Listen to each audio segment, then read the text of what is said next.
Good morning. It is now 5 o'clock, and I'm Joan Jones with your top stories. We've got some midweek warmth headed our way. Chilly start to our day once again. There's still going to be a good amount of us waking up in the 30s over the next few hours, but that's nowhere near as much of a bite to the air as we had earlier this week. WSMV4 Stefano DiPietro there. He says we'll get some sunshine in 65 degrees later on today. Well, the House isn't waiting. About 1:30 Eastern time this morning, the House Rules Committee was at work advancing by an 8-4 vote the Senate-passed government funding package. And with that, the legislation is now headed to the full House floor for consideration. When the House has reconvened, it'll debate that measure and possibly hold votes as early as this afternoon. Now, by the way, House Minority Leader Hakeem Jeffries introduced an amendment to the bill during the hearing early this morning, which would have extended Obamacare tax credits for 3 years. Of course, that ultimately failed. Brentwood police are warning residents about a South American burglary group that's targeting homes in the area. Investigators say the suspects strike on Friday and Saturday evenings, often entering through back doors or windows. A dark-colored BMW X3 is linked to the crimes, and police believe the group may still be active despite earlier arrests. Residents are urged to lock doors, set alarms, and report suspicious activity to Brentwood Police at 615-371-0160. Ken Weaver, WTN News. Market numbers now brought to you by Beacon Capital Management. Online at beaconcm.com. Stocks making up losses from last week on more earnings news and optimism that the federal government shutdown could soon be over. The Dow added 559 points. The S&P added 14. But the Nasdaq lost 58 points, pulled down by chip maker NVIDIA. SoftBank, a Japanese technology giant that had been a major investor, said it had sold its entire stake in NVIDIA last month for $5.8 billion to fund its own investments in artificial intelligence. Helping to pull up stocks, Paramount Skydance, which added 10% for the biggest gain in the S&P. The entertainment giant reported revenue and profit that fell short of expectations, but investors appear to be encouraged by the company's cost-cutting targets. The FDA says 2 more infants have been hospitalized due to an outbreak of botulism linked to infant formula made by ByHeart, bringing the total to 15 cases. Michelle Franzen, ABC News. Right now, the Dow futures are plus 67 points. NASDAQ futures up 159. We've got S&P futures gaining 22. That's the latest news. Traffic is coming up next. I'm Joan Jones, WTN News.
Looks like we are in good shape this morning. No delays to speak of on 40, 24, or even on 65, with the possible exception of a minor delay on 65 heading in from the north around the Goodlettsville area. Traffic every 10 minutes every morning on Super Talk 99.7 WTN.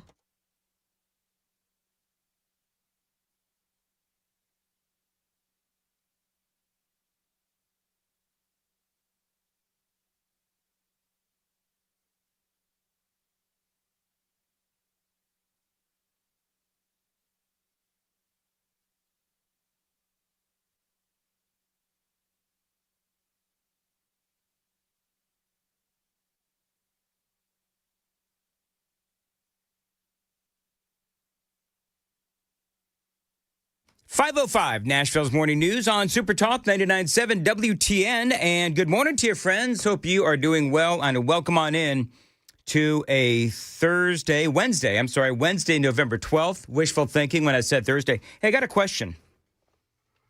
Just right off the bat, Joan, I don't mean to just immediately go off the rails. Already, Dan? Yes. But why is there a bullhorn in the studio? Oh. You see this thing over here? It's a big yellow, just for you people listening on the radio. There is a bullhorn in the studio, and I don't know why that is. Huh. This has Murphy Show written all over it. It certainly does. I see Nashville SC logo on it. Nashville SC? That's a soccer club, right? Yeah. So I bet you maybe this is a Chad thing. I don't know. But there's a do you know the fun I could have with a bullhorn in the studio for 4 hours? Do you know how we would not have fun with you and a bullhorn in the studio for 4 hours? Joan, that sounds like a you problem. Does it have an alarm on it? Does it have the woo, woo, woo, woo, woo? I don't know. I've put it away because I know how I can get carried away. That there's a woo, woo, woo alarm on it, Sam, is disturbing. But you don't. Most megaphones have. How would that be disturbing? Well, hey, Joan, you want to play progressive? Shame. All right, but that's it. That's it. No more. Down to business. it didn't sound very loud. Maybe you should try it again. No, I'm not going to try it again. I've already annoyed people. It's 90 seconds into the show. Okay. And we're already off the rails and trying to find our way back. And certainly leaving a bullhorn in the studio for the wacky morning guy to start playing with is probably not the smartest of things. You deserve it after being blamed for coating the microphone stand and keyboard yesterday. Yeah. Yeah, that was some kind of BS. I was not happy with that. How was it this morning? Is it still coated? No, somebody came in and cleaned it up a little bit. I don't know who it was. The very annoyed IT staff? Perhaps. It wouldn't surprise me. It wouldn't, because we kind of threw them under. We throw them. You know what? Here's the deal. They get thrown under the bus all the time. Yeah. They're dealing with the budget they're given. So there I go, throwing the company under the bus. I am hitting 0 for 3 today. Way to go, Dan. If this was a school zone, there'd be no survivors. All right, real quick. There's a number of things going on. Joan, have you heard this? So yesterday we spoke a lot about Donald Trump and the interview with Laura Ingraham. Yeah. And was that a two-parter? I think it was. I think it may have been a two-parter. So there's more audio bites from President Trump, and there is a big controversy this morning over what President Trump said about the visa programs that are stealing American jobs. So we're going to get into that. I've got John Rose, Congressman John Rose. He's going to be joining us at 8:06 on Nashville's Morning News. Brian Wilson, hey, nobody tell Brian. I think he forgot about me again this morning because usually I get because, it's Wednesday, right? It's Wednesday. Yeah. Wednesdays with Wilson, 7:06. Well, I didn't get hey, this is what I want to talk about this morning from the big guy. So. Do you want me to No. send some texts? No. I want to see. I'm gonna lie in wait. I'm going to see if Brian forgets about me again, and then I'm going to play the victim card. Okay. That's what I'm going to do. Because we know in our society, if you're a victim, you get elevated. Yes. So He was out there critiquing a local news channel the other day on Facebook. Brian was? Yeah. Well, if there's anybody that's going to be critiquing local television, Brian Wilson is the guy. Not only was he on Fox News, but he was in Washington, D.C., which is the fifth largest television market in the country, if I'm not mistaken. Yeah, and he got them good. They interviewed a guy about something that happened locally. I don't want to name the channel out loud. And he had a expletive written on the cross of the top of his hat. Oh, I saw that. And Brian was in disbelief that they would let that go to air. Yeah. Okay. That was funny. That I was actually really saw funny. that. What was the word? The guy said, I'm an ASS. a-hole Yeah. or something to that effect, right? Yeah, something a-hole. First class a-hole or something. That was on the guy's hat. Yeah. So they're interviewing. So this is what happened. So they're interviewing a guy, and I'll see if I can find the page.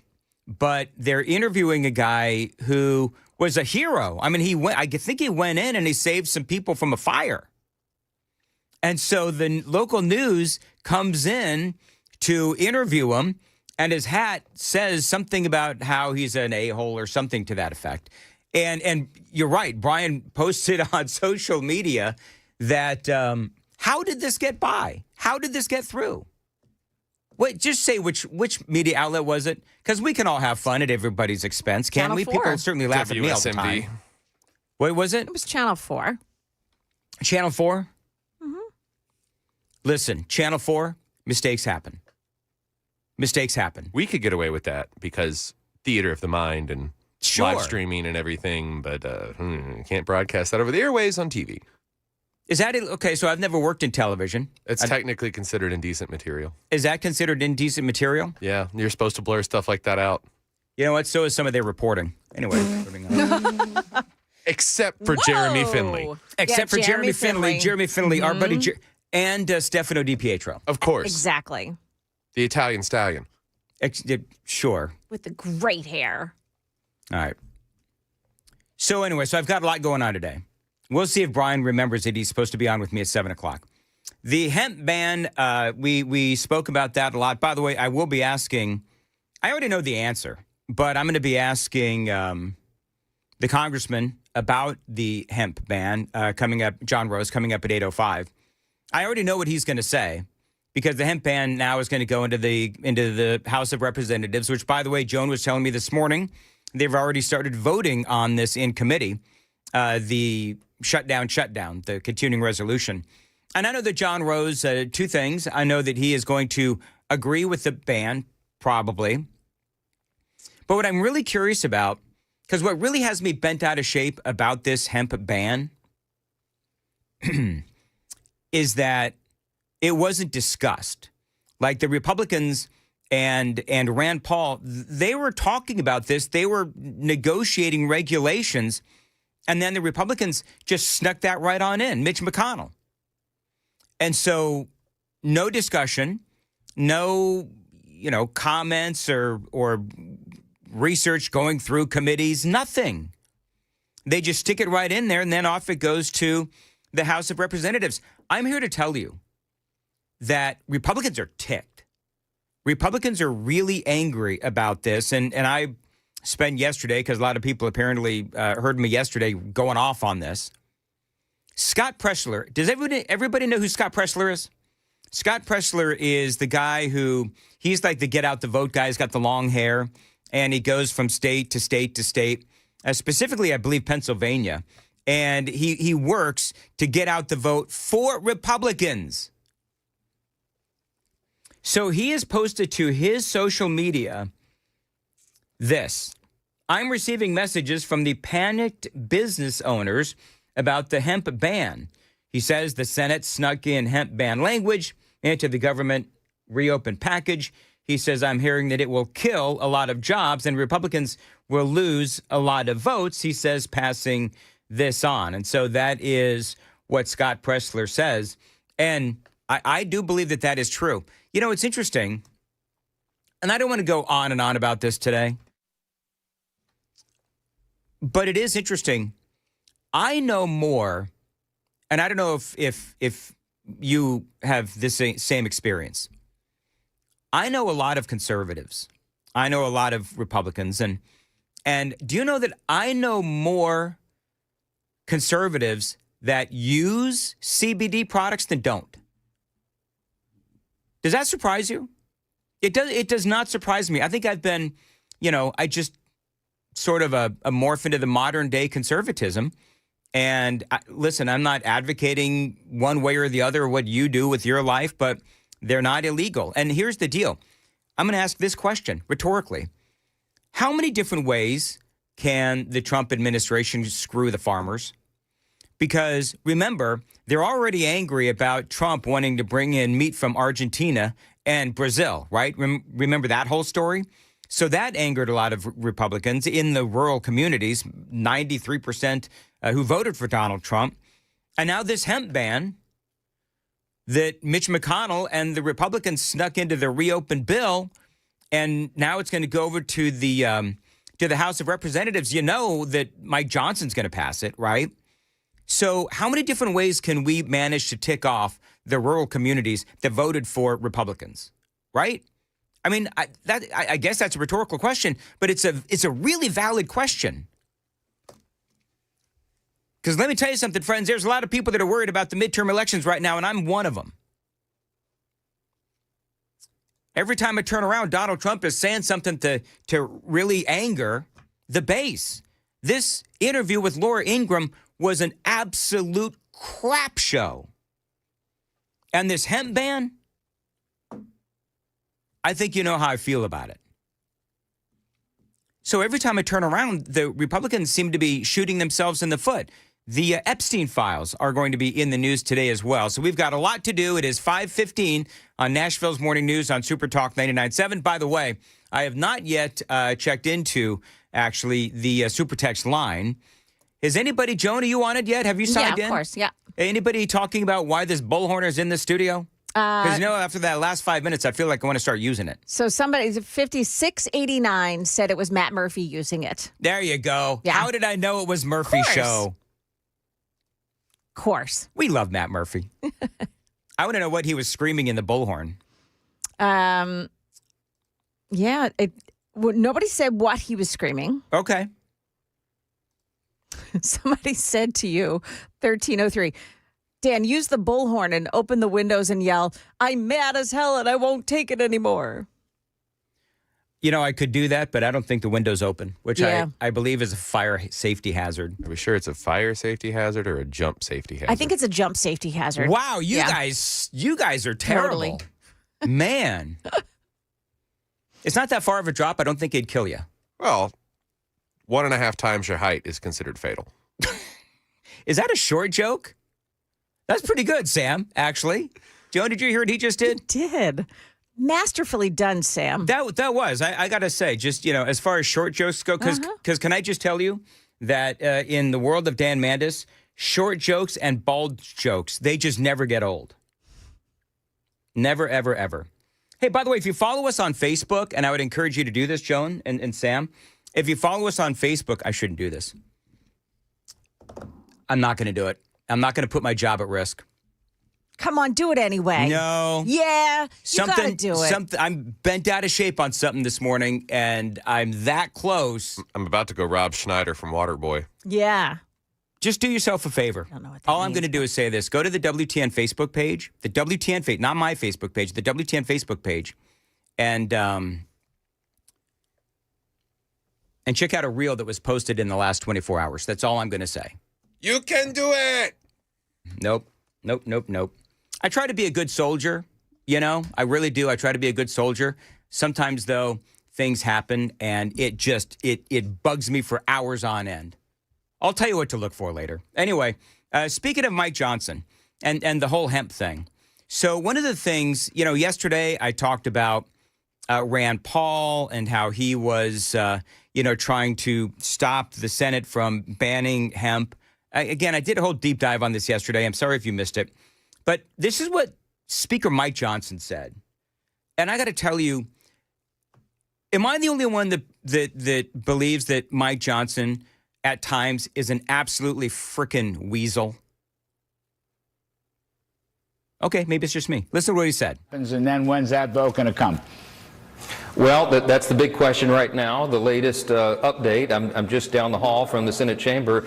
Rand Paul, maybe a couple others are gumming up the works, so to speak. They're holding this up a bit because they have a couple of little parochial priorities that they... Little parochial priorities is what Mike Johnson, that weasel, I'm mad at the Republicans last couple of days, man. I really am. Mike Johnson calls hemp, which are veterans that are afflicted with PTSD, and the CBD helps them. The gummies helps them.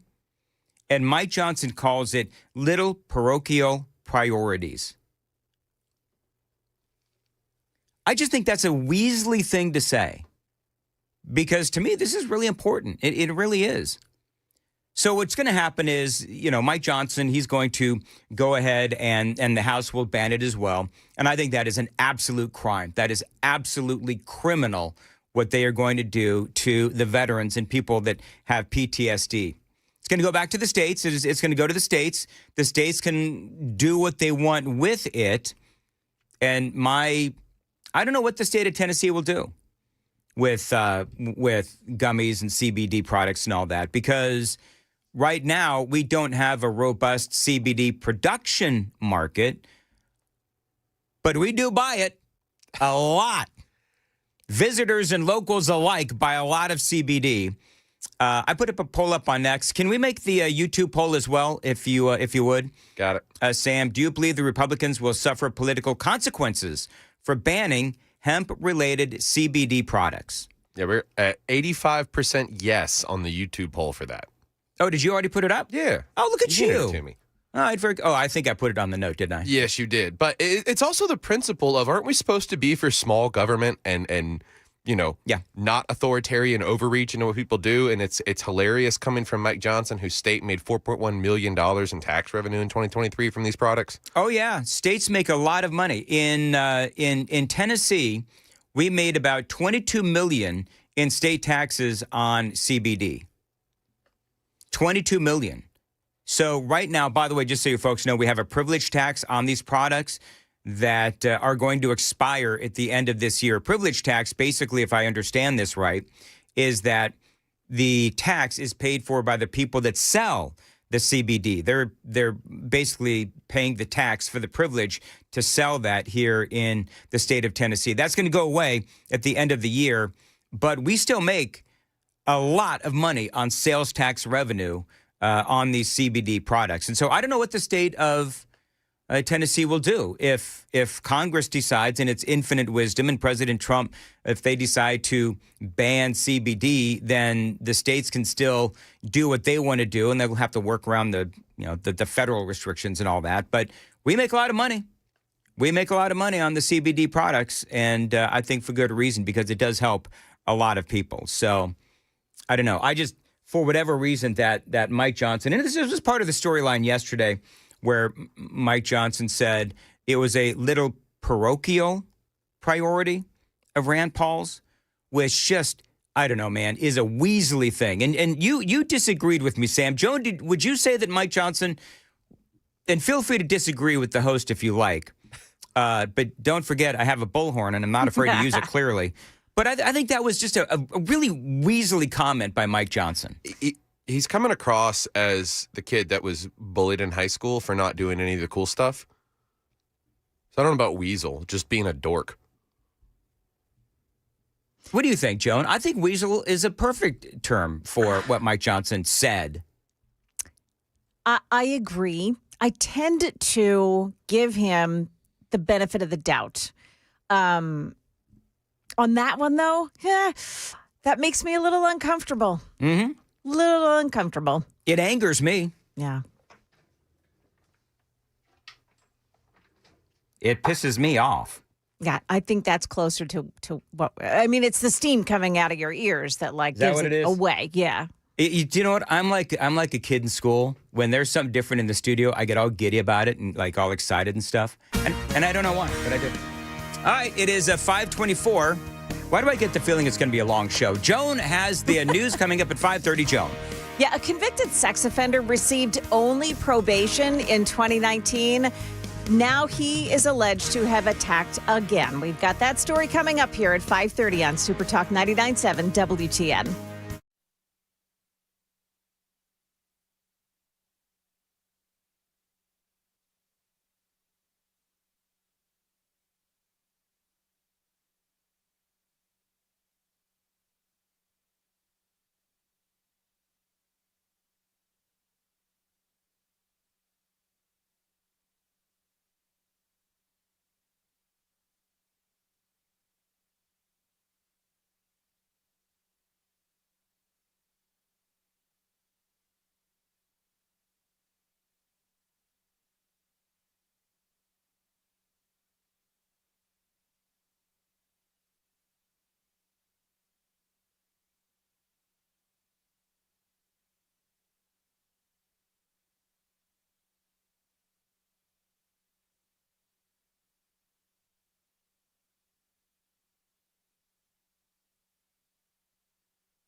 Good morning. It's now 5:30, and I'm Joan Jones with your top stories. Pretty nice to start our Wednesday. Here's Stefano DiPietro. As you're out grabbing a morning cup of coffee, it is still very chilly this morning. It's just nowhere near as cold as it's been. A mostly clear sky to start off the day today, so no big problems on the roads. Upper 50s, low to mid 60s under plenty of sunshine this afternoon. Also, he says that temps will be on the rise through the rest of this week into the mid 70s by the weekend. In the news, Metro Nashville police arresting a convicted sex offender who had stalked and then attacked a 25-year-old woman who was walking home from a concert in Nashville 1 week ago. Channel 4's Lydia Fielder. Metro police say 29-year-old Joquarius Williams followed that woman all the way to her apartment after a concert last week at Bridgestone Arena. Williams was trailing the victim as she walked home by herself. He followed her into the lobby and the elevator of her building. Then Williams grabbed her and told her he was going to kill her. She was able to get away when the elevator doors opened. The victim later identified Williams here in a lineup. We've learned he has a long criminal history and is on the sex offender registry. A judge has set his bond for over $10 million. Williams' first conviction came in 2019. That's when he was convicted of aggravated assault and attempted forcible rape of a 27-year-old woman in Nashville. He was only sentenced at that time to probation. We're learning that 2 more infants have become ill from botulism after being fed an organic baby formula by the company called ByHeart. No deaths, but Mary Kakaktas with ABC News Medical Unit says botulism in babies is a very serious illness. Botulism is a serious illness. It's caused by a bacteria that produces a toxin. Now, this toxin can attack the body, attack the nervous system in particular, which can cause muscle paralysis, difficulty breathing, and even death. When you talk to parents whose children have suffered from infant botulism, you can see how scary it can get and how quickly it can develop into something serious. Now, if you or someone you know has this ByHeart formula, the FDA says stop using it immediately and throw it out. That is the latest news. Traffic is next. I'm Joan Jones, WTN News.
So I'm starting to see delays now, stacking up on 24 westbound after the Bell Road exit, and again at the merge with 40. 40 otherwise looks okay, and we don't have any real problems heading in on 65. Just a minor delay as you're heading 65 southbound into the Goodlettsville area. Traffic every 10 minutes every morning on Super Talk 99.7 WTN.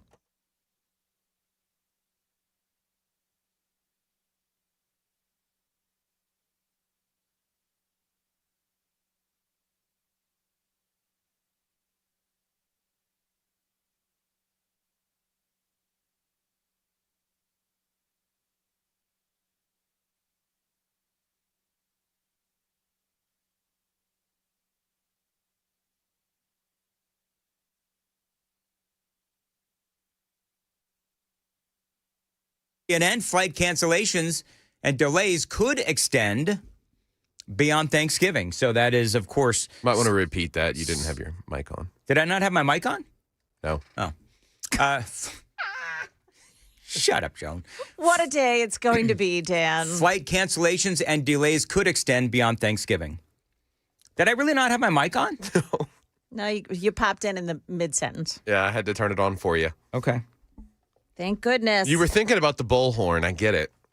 I was. Sitting there taunting you with its yellow color. I was. I want to play with it so bad. Anyway, no, well, also, I don't listen to myself, so usually I have my headphones turned down, but now I've got them turned up. Anyway, all right, so Joan, real quick. Mm-hmm. I've done some research, but not a lot.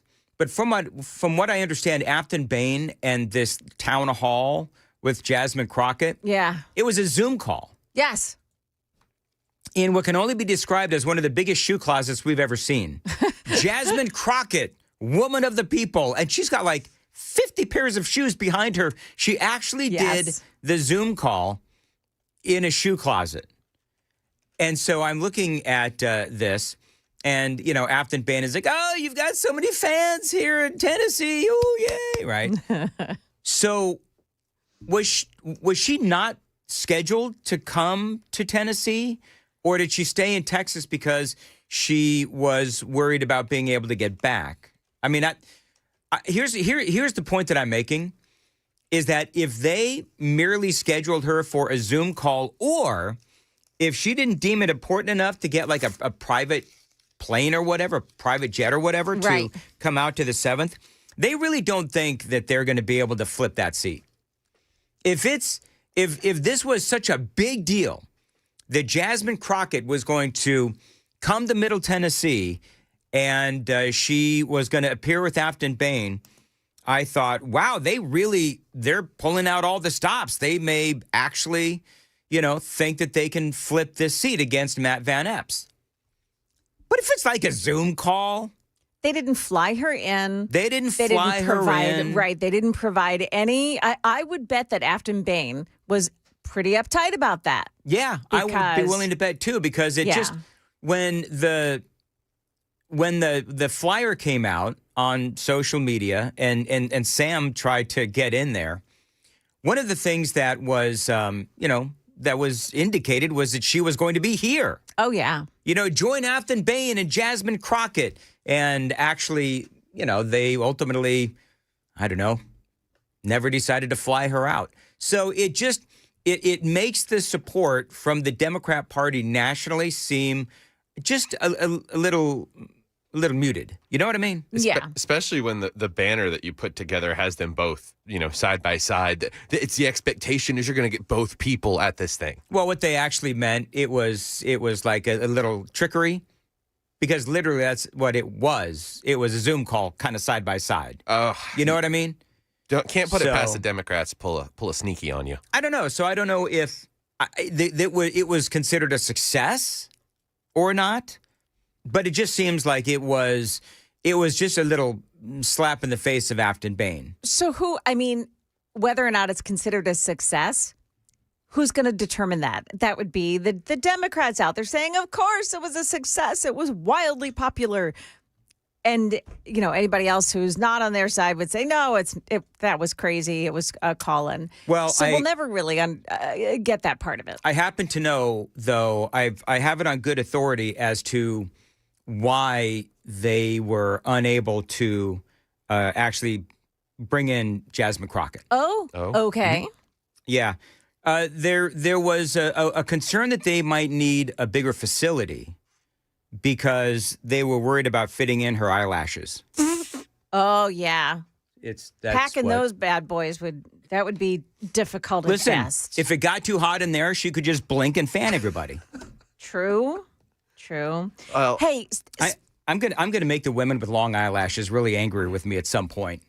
Because I'm always making jokes about it. What were you going to say, Joan, please? did you see the photos of the left-leaning progressive radio host kissing the sneakers of Jasmine Crockett? It's funny you should ask about that, Joan. I'm so glad you have this. So if you are watching on Super Talk TV, this is, and here's a fun fact about me and Stephanie Miller. Oh.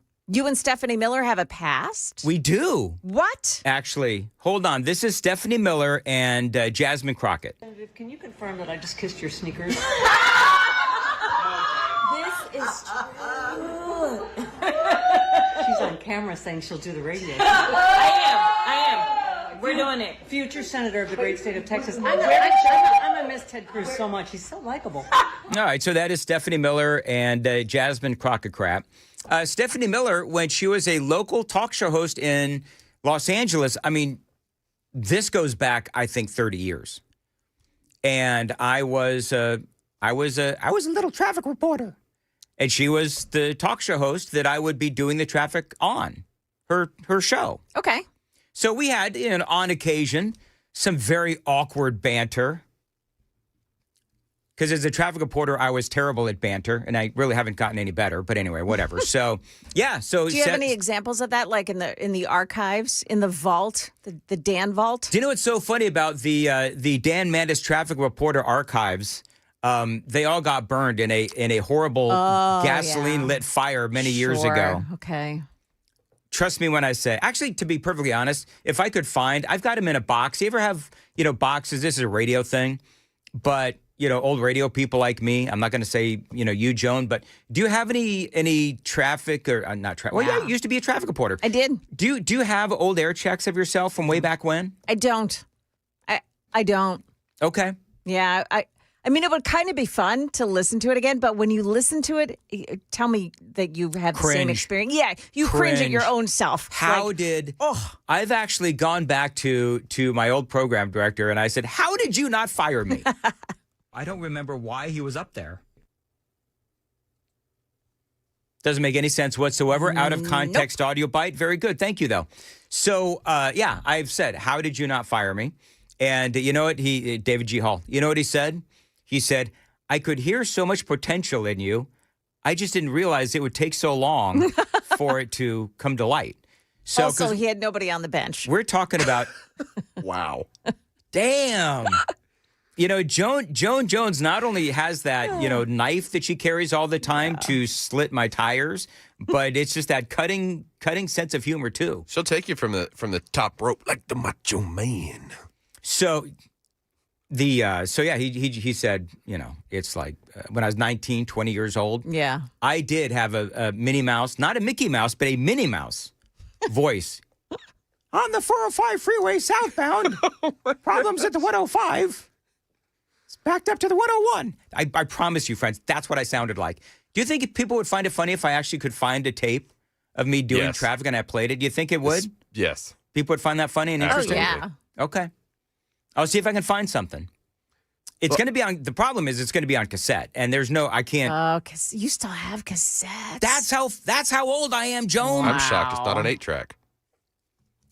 If we weren't separated by glass, I'd throw my pen at you. Anyway, so there you go.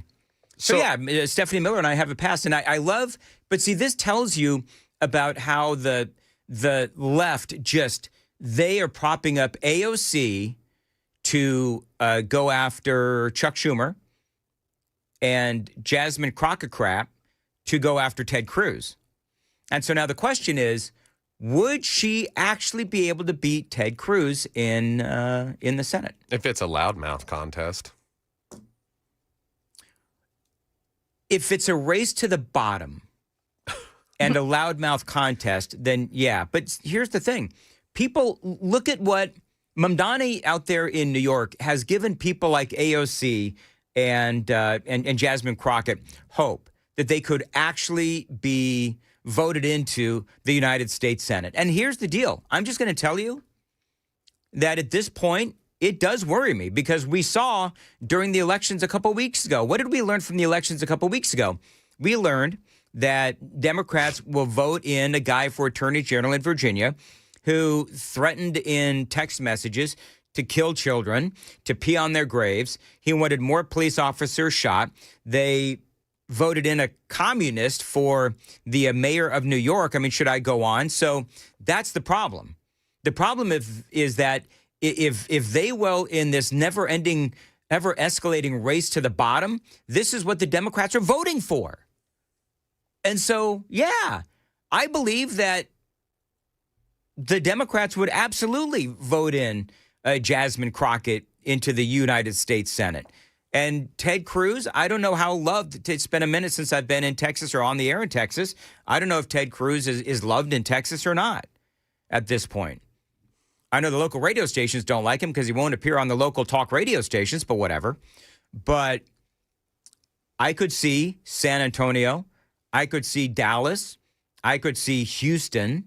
I'm certainly Dallas because that's where Jasmine Crockett is, and her district is in the southern part of DFW. So I could see this. It would not surprise me in the least. And if you had asked me, 2-3 years ago, heck, 3 weeks ago, I would say, boy, I don't know about that. But the Democrats are getting more and more and more radical. Now, I do believe that the 7th is safe. I do believe that. However, Joan, early voting starts today, is what she said. Joan, early voting starts today, correct? Is she gone? I'm not. I'm right here. I'm listening to other audio again. Joan forgot to turn her mic on. That's what she did. So the Federalist actually put out an article yesterday or day before, MD Kittle talking about how obviously Afton Bain had Jasmine Crockett on Zoom, not in town. Mm-hmm. And he's writing, talking about Ken Martin, who's the DNC chairman. Right. It really kind of gets him here. Martin said, I said when I ran for this job, when you organize everywhere, you can win everywhere. And we fundamentally believe that, Martin told NBC News last week as he prepared to campaign for leftist Afton Bain in one of red Tennessee's most conservative congressional districts. Perhaps still drunk on the champagne bubbles of last Tuesday's sweeping statewide victories in New Jersey and Virginia and the less than surprising triumph of communist Zoran Mamdani in New York's mayoral election, Martin told NBC News he believes Bain has an excellent shot to win Tennessee's 7th congressional district seat. That's a bold prediction for a district that saw incumbent Mark Green wallop his Democrat challenger by more than 21 percentage points. Yeah, that Cook Political has that as, I think, plus 10. So, but here's the thing. Who did Mark? I don't even remember who Mark Green ran against. But what I will say is times have changed. Joan, would you agree the times have changed? In a big way. I think times have changed in a big way from when Mark Green ran years ago. And well, it's just a couple of years ago when he ran for re-election, obviously. And so, but I think everything changed in the last couple of weeks. Megan Barry. He ran against Megan Barry for the 7th? Yeah. Okay. Which was an easy victory. I mean, Megan Barry, I'm no fan of Megan. I don't know why I forgot that he ran against Megan Barry, but I guess that's true, isn't it? 'Cause we talked about that. Yeah. But well, they're okay with putting criminals, on their primary. Yeah. So for the Democrats, I mean, I think that the more radical these days, the better. And I don't like Megan Barry in any way, shape, or form, but I will say that she's not as radical as Afton Bain. I didn't see Megan Barry out there bullying or trying to dox ICE and all that kind of stuff. I didn't see her doing that. It's because she doesn't know how. Afton Bain, though, is somebody that did. Now, this is Jasmine Crockett apparently announcing that she is going to be running for the Senate. I've heard that announcement can be coming on December 8th. How seriously are you considering this run? We're very serious. A lot of people don't believe in Texas, and I understand why. It's been over 30 years. And we would have to run a different race. I would absolutely be a different candidate. And so we've got to analyze this a little differently. I have pulled together an amazing team to really see if we can do what I think we can do. All right, so Jasmine Crockett. Early voting does start today. So in the 7th, y'all need to get out there and vote. You absolutely need to get out there and vote because we don't want to be the state that hands a huge, massive victory to the narrative that Democrats are going to be taking over the House coming up in 2026. We don't want to lose that majority. That is a plus 10 district. Matt Van Epps is a good candidate. I believe that he's a good man as well. And certainly, Afton Bain would not be good for Tennessee or the 7th Congressional District. It is 5:51 on Nashville's Morning News on Super Talk 99.7 WTN. All right, coming up in the next hour, number one, in the 7 o'clock hour, the beginning of the 7 o'clock hour, did Brian Wilson remember that he's supposed to be on the radio with me today? That's number one. And also number two, we do have Congressman John Rose running for Congress, I should say running for governor for the state of Tennessee. He'll be joining us as well at 8:05 here on Super Talk 99.7 WTN.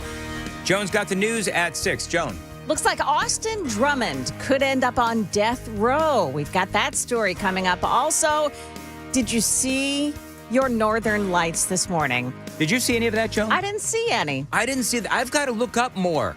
Yeah. I didn't see any Northern Lights, although I may have been asleep as well. Sam, did you see any Northern Lights? I did not. Okay, so I'm going to tell you how to capture them because we have another chance coming up. Okay. That's coming up here in the news at 6 o'clock on Super Talk 99.7 WTN. And I would also, if you got any pictures of the Northern Lights last night, can you text them in? I want to see them. Text them in, 615-737-9986. Got a lot more straight ahead on WTN.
5:56, Nashville's Morning News on Super Talk 89.7 WTN. I wish I could play it, but I can't. Did you see, Joan, the viral video of the woman at the gym in Los Angeles? I think it was in Los Angeles. Oh, are you talking about the guy in the bathroom? There was an LA gym. There was they're calling her a lesbian singer. She's black. And she was standing in the middle of this gym screaming that there are men with, well, let's just say she talked about some things that I can't say on the radio. The hot dog was out of the bun. Yes. Walking around the locker room, and she's yelling at the top of her lungs. Why is there a man with blankety blanks walking around the women's locker room? And they kicked her out of the gym. And this is a video that went viral. I believe this is in Northern California. And so now, and this woman's name is Tish Hyman. And so Tish Hyman is now going after a state senator, a guy by the name of, Scott Weiner. How would you say Wiener? How would Weiner. you Weiner? Yeah. Wiener? I almost said Wiener. Could be Wiener. I'm like, there's no way that the woman's name is Tish Hyman and the guy's name is Scott Wiener. There is just no way that in my world that actually happens. But Wiener, I believe, would be Weiner. Oh, okay. I knew a girl. She was a salesperson at a radio station I used to work at, and her last name was spelled that way, and it was pronounced Wiener. Really? Yep. How did Anthony Weiner spell his name? Anybody remember? Google that real quick. I'm looking it up right now. See, this is the stupidity. It's a dangerous game to Google Anthony Weiner. It's Weiner. Okay, Weiner. Yeah. What was his wife's name again? That woman? The tall one that used to work with Hillary Clinton? That's now married to a Soros guy. Yeah. The Soros son. Yeah. What is her name? Big, tall, brunette woman? Yeah. Well, anyway, whoever that woman is. Huma Abedin. Uma Abedin. I would much rather have a last name of Soros than Wiener. Yeah. Like all the way around. I'm just thinking that is, good for Uma Abedin. So they revoked her membership. Yeah, they revoked her membership, the whole thing. They escorted her out of the gym because she was pointing out, why is it that as a black female, I've got to watch and look at a bunch of male genitalia in the women's locker room? And she's screaming in the middle of the gym. Yeah. Yeah, she apparently said, quote, "We already filed reports. No, you can't get rid of me for this. I'm a woman and I have every right not to want a man in the restroom when I'm naked. There are girls in there, naked," she exclaimed. So now she has gone after this this San Francisco state senator, a California state senator. I've got that audio coming up next here on Super Talk 99.7 WTN. Super Text line is open, 615-737-9986. By the way, thank you for all the photos of the Northern Lights. Nice. So, Joan, coming up in your newscast, you've got a way that people can actually see the Northern Lights tonight? Yes. Okay. Mm-hmm. All right. I'm going to be listening. All that and a whole lot more straight ahead on WTN.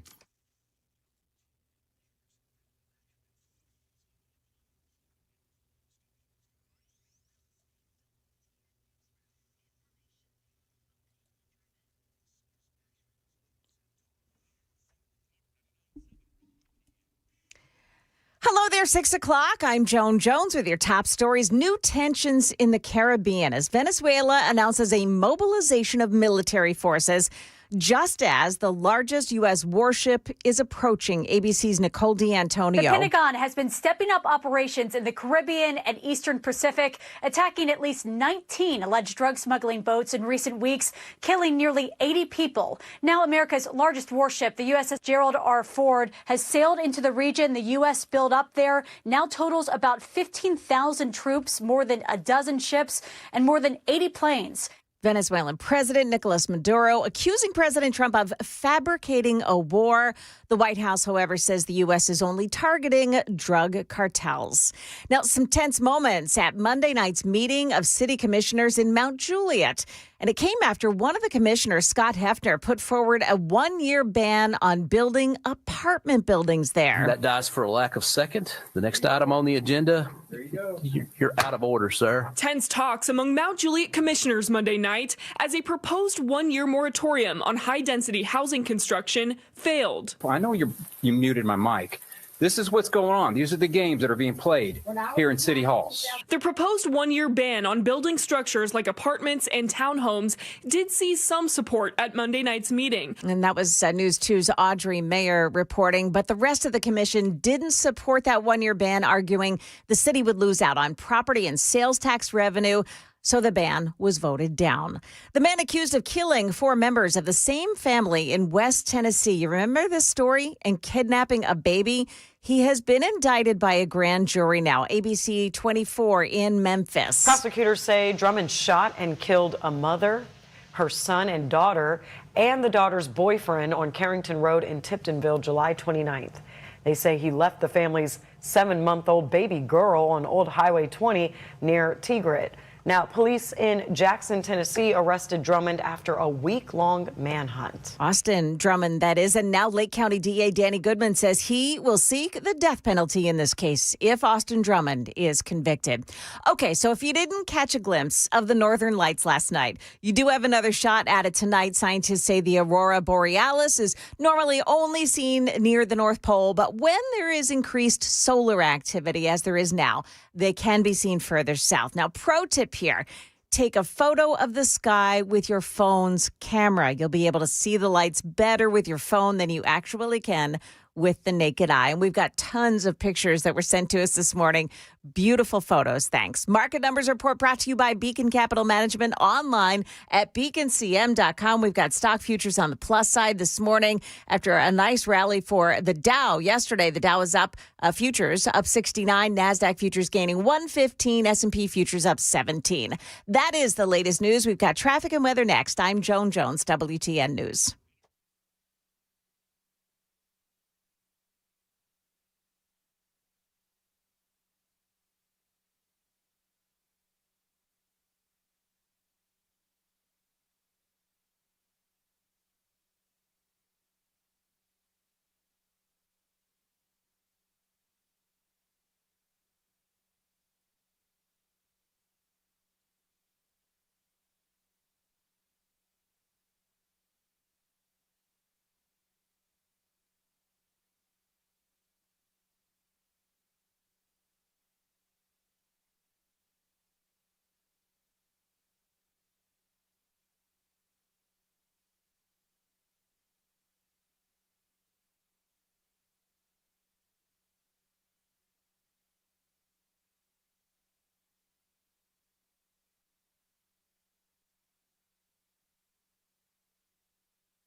Okay, so we're not seeing any accidents on the roadway so far this morning, but we are seeing delays, and it looks like normal volume delays so far. If you're traveling on 24, the westbound side, all the way into Nashville, you also have just into the traffic center here a crash. This one is on 24, the eastbound side. It's in Bellshire. Eastbound 24 before Briley Parkway North. That's exit 43, and traffic is backed up behind that this morning. Traffic every 10 minutes, every morning on Super Talk 99.7 WTN.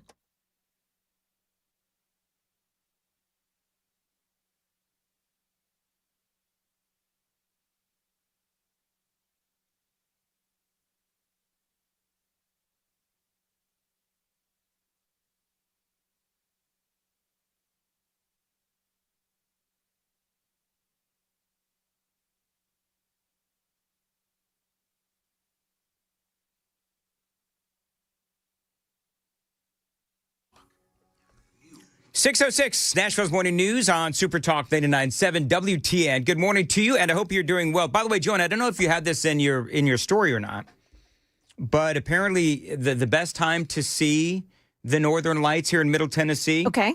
6P to 6A with the tonight, 6P, 6A. Mm-hmm. So Wednesday night into Thursday morning. Prime is 10 p.m. to 2 a.m.? Yeah.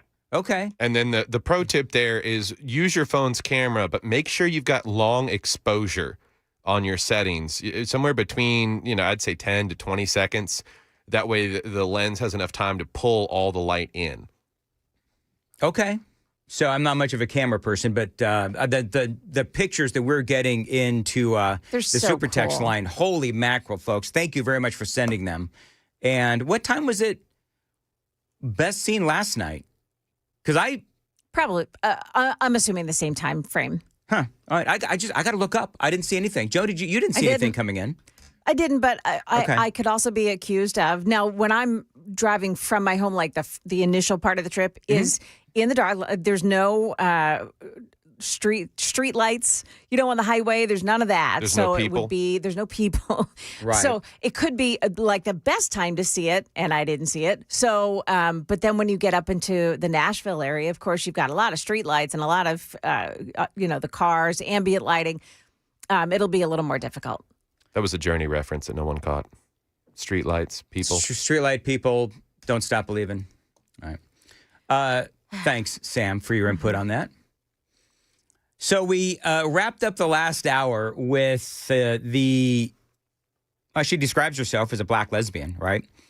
Tish Hyman, and she is, if you missed the viral video, standing in the middle of this gym in Northern California screaming about a trans guy.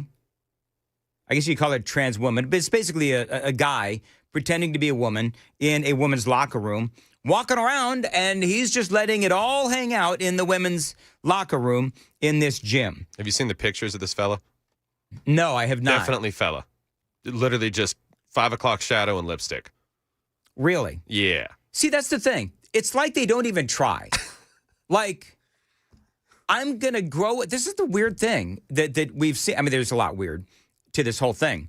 But it's like they just think that they're just going to slap on some lipstick and they can walk around a women's locker room and they've got a full-on beard and they're just, I mean, there's different levels of pretending, I guess, but some of these guys don't even try. I know, and it's funny because isn't the old saying, lipstick on a pig, it's still a pig? Mm-hmm. Well, here's the other thing about that guy. Name, I guess, Alexis Black, I think. Is that That's a fake name, Alexis Black. Yes, Tom. The fake name Alexis Black. Well, it turns out when dude was still a dude, he actually spent a year in jail for breaking his wife's jaw. So, I mean, this is and isn't the name he's using, Joan, her name, his ex-wife's? Is that? Is that right? I have no, not, I don't know. Something about him is copying her style or something. I have not gone right. that far, that deep into this story. But I love this because she shows up. So the black lesbian shows up at an event for this state senator, Scott Weiner, who is running for Nancy Pelosi's seat as she is getting ready to retire. So who shows up? But old Tish Hyman. Now, I want to play you what she has to say, and luckily she doesn't curse. But she really triggered a lot of the Democrats there because she said that this guy is not a guy. And she gets booed for that. So in other words, you're going to hear this. Just listen for this. She gets up. She says that this, trans woman is a man. He's not a woman. And she gets mercilessly booed. Nobody seems to care in this, San Francisco town hall. Shocking. Nobody seems to care that dudes letting it all hang out doesn't seem to care. Parading around a women's locker room. This is what she said. If you're watching on Super Talk TV, here it is. I have millions of people behind me watching this right now. And we want to know, are you going to protect women? Not trans women, women. Trans women are different things. Women. Listen, we need... You see how people are like, oh, no. Oh, I just want to smack those people. Men can be women. I think based on the fact that you women, Joan, give birth, it's almost like these dudes who want to pretend that they're women, a little bit of stolen valor there. Absolutely. Okay. Women, trans women are different things. Women. Listen, we need to protect women's safety. I was assaulted. Are women. I was assaulted. No, they are not. They are men. I was assaulted by men. Isn't that amazing? Isn't that amazing? She's like, this is a man. It's a man. And nobody. It's a man, Mandis. It's not that hard, man. All you gotta do is see what's parading around the locker room. He broke his wife's jaw so bad she needed reconstructive surgery. I'm a lesbian. I'm not transphobic and I'm black. So if there's another black woman in here who wants to tell me how they feel, please join in. But all of you are not. And I don't know who you are, what you are, but I'm a lesbian, and I'm telling you right now, men are harassing women in the locker room. I want to. Now, and the thing is, here, and if you're watching on Super Talk TV, I'm looking at this video, Joan. All these people that are booing this black lesbian, there's not one black person in there. And she is like one of the things that the left wants to fight for, right? She is a gay black woman from the Bronx of New York. She checks all the same boxes that KGB checked, right? Mm-hmm. They respected KGB. Karine Jean-Pierre. KJP. I was about to say. I'm like, what? I'm sorry. Wow. When did KGB turn out to be a black lesbian? Threw me for a loop. All that time here, and you didn't even know that. No wonder he left. KJP, Karine Jean-Pierre, checked all the same boxes that this woman did, and they're disrespecting her like crazy. Somebody said on the super text line, I thought it was interesting, saying that the lesbians will change the Democrat movement because they're coming out, and I think that's what he said. But, I mean, when you think about it, if this, and it should go as viral as I think that it just may, it is really going to, as Matt Van Epp said, the distinction between these two parties, the distinction between, Republicans and Democrats could not be more clear. And so that's why, with the criticisms that I've had of the Republican Party over the last couple of days, and, they seem to be happening a lot, it still doesn't compare to how bad the Democrats are. I mean, I can be angry with Donald Trump about this train wreck of an interview with Laura Ingraham. I can be frustrated with that, but still understand that Donald Trump has had a lot of wins. He has had a lot of wins. And I believe that his heart and his mind is in the right place. I think he's gone a little askew. I think the president is he's not focused on the right things. I do believe that he is a little more focused on the world and not as focused on America. And I'm going to get into some of this coming up. But still, between that and the hemp ban that the Senate and the House is going to vote on as well, these are big mistakes by the Republicans. But it still does not compare to the lunacy on the left. So you've always got to, on the one hand, if you're a conservative like me, and you're criticizing the Republican Party, you do so while still acknowledging that we're still not as insane as the other side. So if you think that I'm somehow turning left, you're out of your flippin' mind. And I still think that the difference between Republicans and conservatives, I should say Republicans and Democrats these days, or conservatives and the progressives, I mean, it is just a mile wide. I don't know. Is there anything that Republicans or conservatives have in common with Democrats these days, the progressive Democrats? I don't think that there is. I don't think there's any overlap whatsoever. You know, it used to be, I hate to go into it used to be, but I will coming up, just to tell you how incredibly different we are today than where we were, I mean, just a few years ago, as far as the differences between the left and the right. And that is straight ahead, 6:16. Time to check the roads on WTN.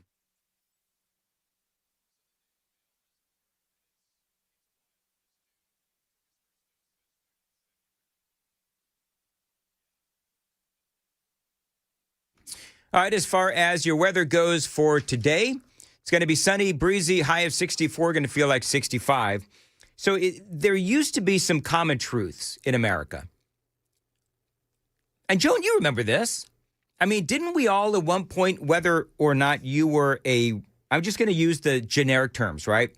A Republican versus a Democrat. Mm-hmm. So Republicans and Democrats used to be, we could all agree that we had to have some semblance of border protection, right? Yes. Now, that is completely false. Republicans and conservatives still want border protection, but the Democrats, the progressives, they want a wide open border. So there used to be some crossover where we all could agree on at least some semblance of border protection. That is now a thing of the past. It used to be that Republicans and Democrats could, at the very least, agree that crime was bad and committing crimes was bad. And that the perpetrators of such crimes should, at the very least, be charged and perhaps go to jail after their day in court. Now, you have the Democrats that don't even believe that criminals who are committing crimes should even face charges. So there was a time when we all could agree on some certain semblance of just basic truth and understanding of what life was supposed to be like here in America. And now the gap between us is so incredibly wide. I mean, I don't even know if there such a thing anymore as a moderate Democrat. I don't think so. And it seems to me like the moderate Democrats, if there are any, you would think that they would be calling out the extremes of their party. But the extreme of their party right now is the norm of their party. The extreme of their party, the AOCs and the Jasmine Crockett's and those kind of people, they are being hailed as heroes of their party. And look how extreme they are. And so there is no moderate. I know that during the shutdown, you had people like John Fetterman and other Democrats who came over to the Republican side to stop the shutdown. That's all fine, well, and good. But, I mean, look how long it took them. I mean, I guess the only real moderate out there, and I'm probably missing one or two, but, I mean, the most famously moderate Democrat right now is John Fetterman. I don't know if there is another moderate Democrat out there, and they want to primary him. So I don't think that, you know, given the fact that there used to be some basic truths and some basic understandings, just the basic, what is a man and what is a woman? The basic truth of look down. What are you? The Democrats don't even have that right. I mean, so the Democrats have taken like universal basic truths and just throwing them out the window. And so you can't tell me that there is any such thing outside of John Fetterman, that there is any such thing as a moderate Democrat.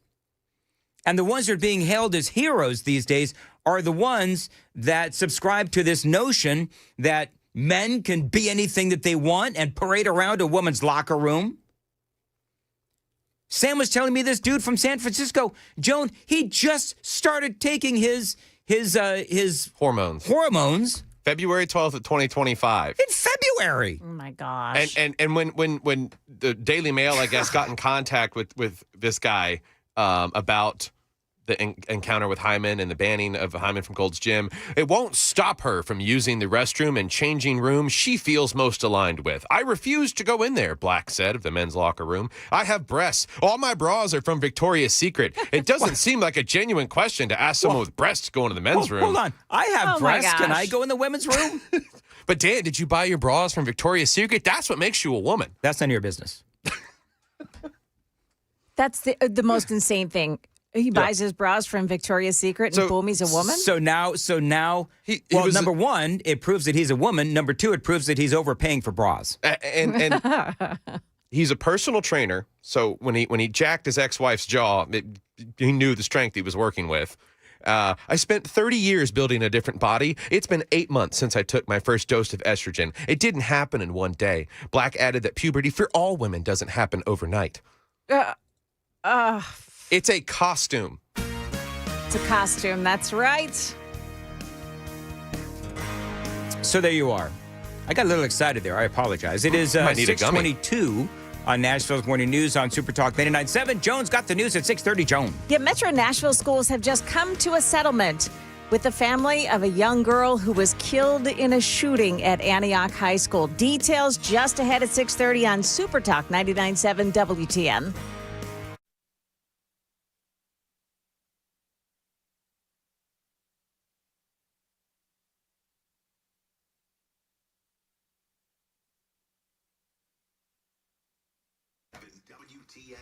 Dan Mandis here. Listen, whether you are 20, 40, or 60 years old, Vision for Life has the right procedure to help you see clearly without glasses or contacts. I love Vision for Life. Now, if you're tired of dealing with blurry vision, Dr. Horn at Vision for Life is the name to know in Nashville.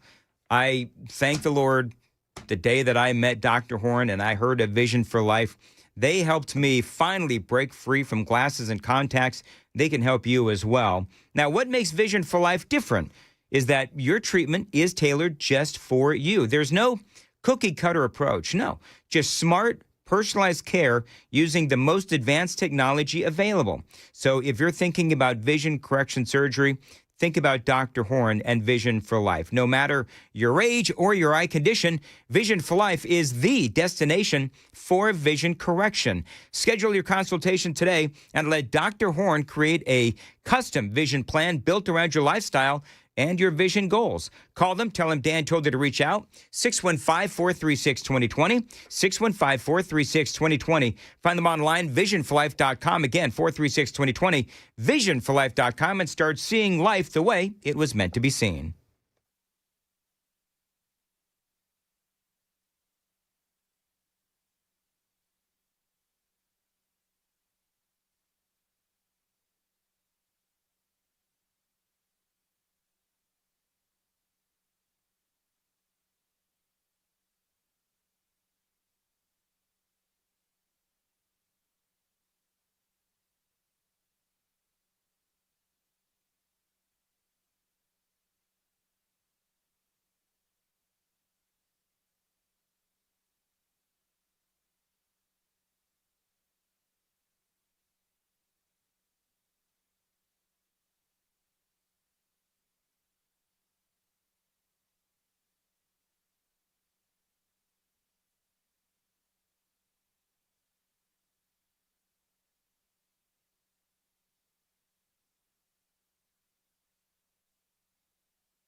Hey, real quick, Anna Navarro over there on CNN. Yeah. And Scott Jennings. Mm-hmm. So Navarro, kind of like I just did, Navarro tried to talk about the difference between Republicans, conservatives, and liberals or Democrats. Listen to this. I know a lot of Republicans. I know a lot of Democrats. They're cut from different cloths. Democrats simply don't have the cold-heartedness necessary to see people suffering and just say, let them eat cake. Yeah, but then they are not the types that they voted repeatedly to do it. I mean, you just heard Democrats. And what on was Donald air. Trump doing in the meantime? He doesn't have a vote in the legislature. No, eh? he's the president of the United States, the most powerful president with Republicans in my lifetime, we Scott. just played. He never once even told them, come back to Washington. We just played You guys Democrat. have been out of Navarro knows that she's wrong, so she won't allow Jennings. And I stopped the video real quick for you folks listening on the radio. Jennings, he's had to close his eyes because it's like he's dealing with an emotional child. Out of Washington for a month and a half. Correct. A month and a half. Anna, we just played Democrat after Democrat admit that the Democratic plan to prolong the shutdown was causing, quote, suffering. That was their words, not mine. Democrats themselves realized the tactic of suffering was no longer something they could personally stomach. That was their party, not Republicans. Only 7 Democrats voted for this. Not Democrat after Democrat. No.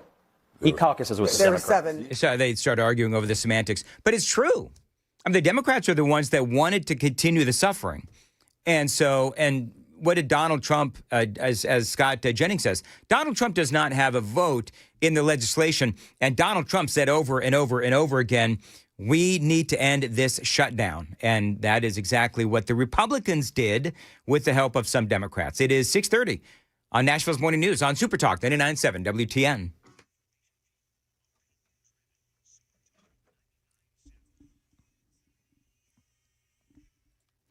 Good morning. I'm Joan Jones with your top stories. The House Rules Committee very early this morning voting 8-4 to advance the Senate-passed government funding package. Senator John Fetterman of Pennsylvania speaking to ABC News early this morning. That was a difficult vote for all 8 of us. I don't think any of us took any pleasure in voting against the majority of our other colleagues, but we happen to believe it's the right thing. And I happen to know there were plenty of other Democrats that voted no, but they knew that it was the right thing to do. Now, the House is holding a debate on that measure next with the intention of holding votes on it as early as this afternoon.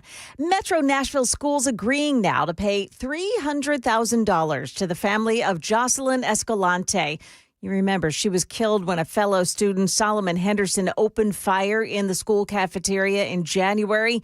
Here's News Channel 5's Amelia Young. Escalante's parents, they had originally sought more than twice that amount of $700,000. Their lawsuit claimed Metro schools and Metro were negligent in protecting students, citing prior incidents involving the 17-year-old shooter. After that shooting, Metro Nashville schools installed the Evolve Weapons System, the Evolve Weapons Detection System. A train full of passengers in San Francisco. They've got to feel lucky to be alive today. Here's ABC's Sophie Flay. A San Francisco train operator apparently falling asleep at the controls. At one point, the train went 50 miles per hour around a curve, blowing past a stop where commuters were waiting. Passengers were thrown from side to side, one claiming to suffer a concussion. We're all laying on the floor. Some people are screaming. Most of us are just frozen, and I'm just waiting for full impact. The train narrowly missed hitting a car before the driver finally stopped. Now, that driver is no longer operating trains. And by the way, on tape, that operator can be heard telling passengers, I'm sorry, it just wouldn't stop. That is the latest news. Traffic and weather next. I'm Joan Jones, WTN News. Thank you, Joan. 6:32, Nashville's Morning News on Super Talk 99.7. How are you? Listen, holidays are the holidays, Joan, officially here? When do we actually start the holidays? Does it start at November 1st. Halloween? Yeah. All right, so we're going to declare it November 1st is official for the holiday start. Because Sam already started playing the Christmas music. Yeah, there you go. Which, annoyed the living you-know-what out of the host. But whatever, it's all good. But if you want to slim down for the holidays, check out my friends at Contours. Get a belly buster special from Contours. Get your transition started. Now, you call right now this phone number, 615-236-9960. First 10 callers right now are going to get a belly buster special from my friends at Contours, $99. That's it. Taking advantage of Contours red light technology, it is not only incredibly unique, but also effective. Now, if you don't know much about this red light technology, check it out. Check out their website, contoursllc.com, 615-236-9960. But, if you go to the website, they've got all kinds of photographs and videos as to exactly what this red light technology is. Now, I can tell you that Contours, utilizing this new and cutting-edge technology, it is unique. It is also effective. You call right now, you get that Belly Buster special, $99. 615-236-9960. Tell them Dan Mandis told you to reach out, 615-236-9960. ContoursLLC.com. All you've got to lose is inches.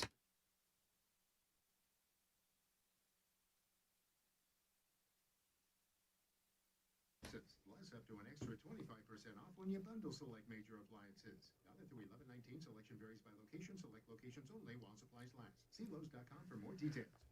Dan Mandis here for Mark Spain Real Estate. Sell your home with Mark Spain Real Estate and get the strongest cash offer in the industry. You're going to save time, make the most money, and yes, eliminate all that hassle. The real estate market has changed, and houses aren't flying off the shelves, if you will, like they once were. So if you need to get out of your current home because you've got your dream home in your sights, call my friends at Mark Spain Real Estate.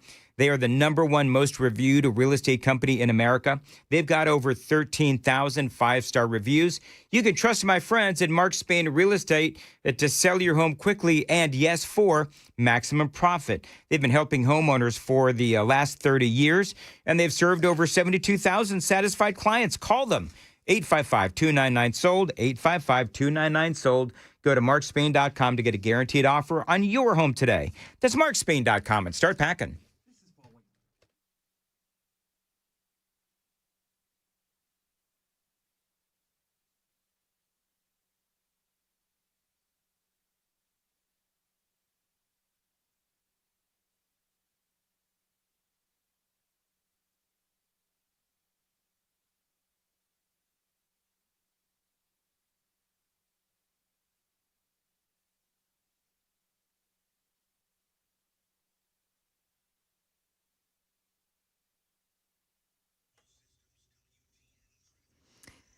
Okay, so 24 eastbound side in Bellshire, they're just before Briley Parkway. That's where you'll find a left lane blocked off by an accident. And then 24 west in Cedar Hill, it's an accident past Maxey Road, exit 19.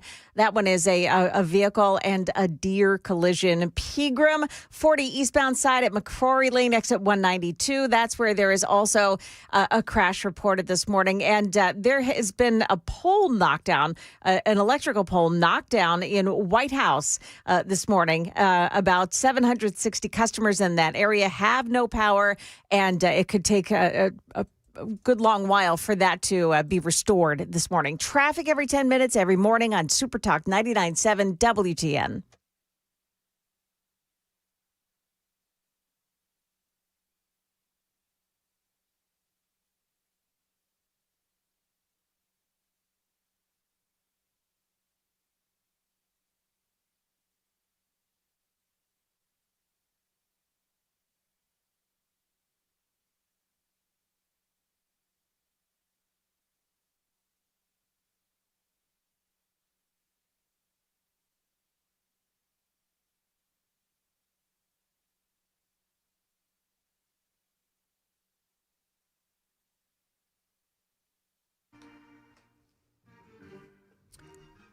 .637, Nashville's Morning News. I assume this is like some sort of Christmas music?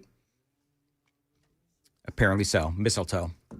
The Christmas by Harry Connick Jr. Ah, very good. All right.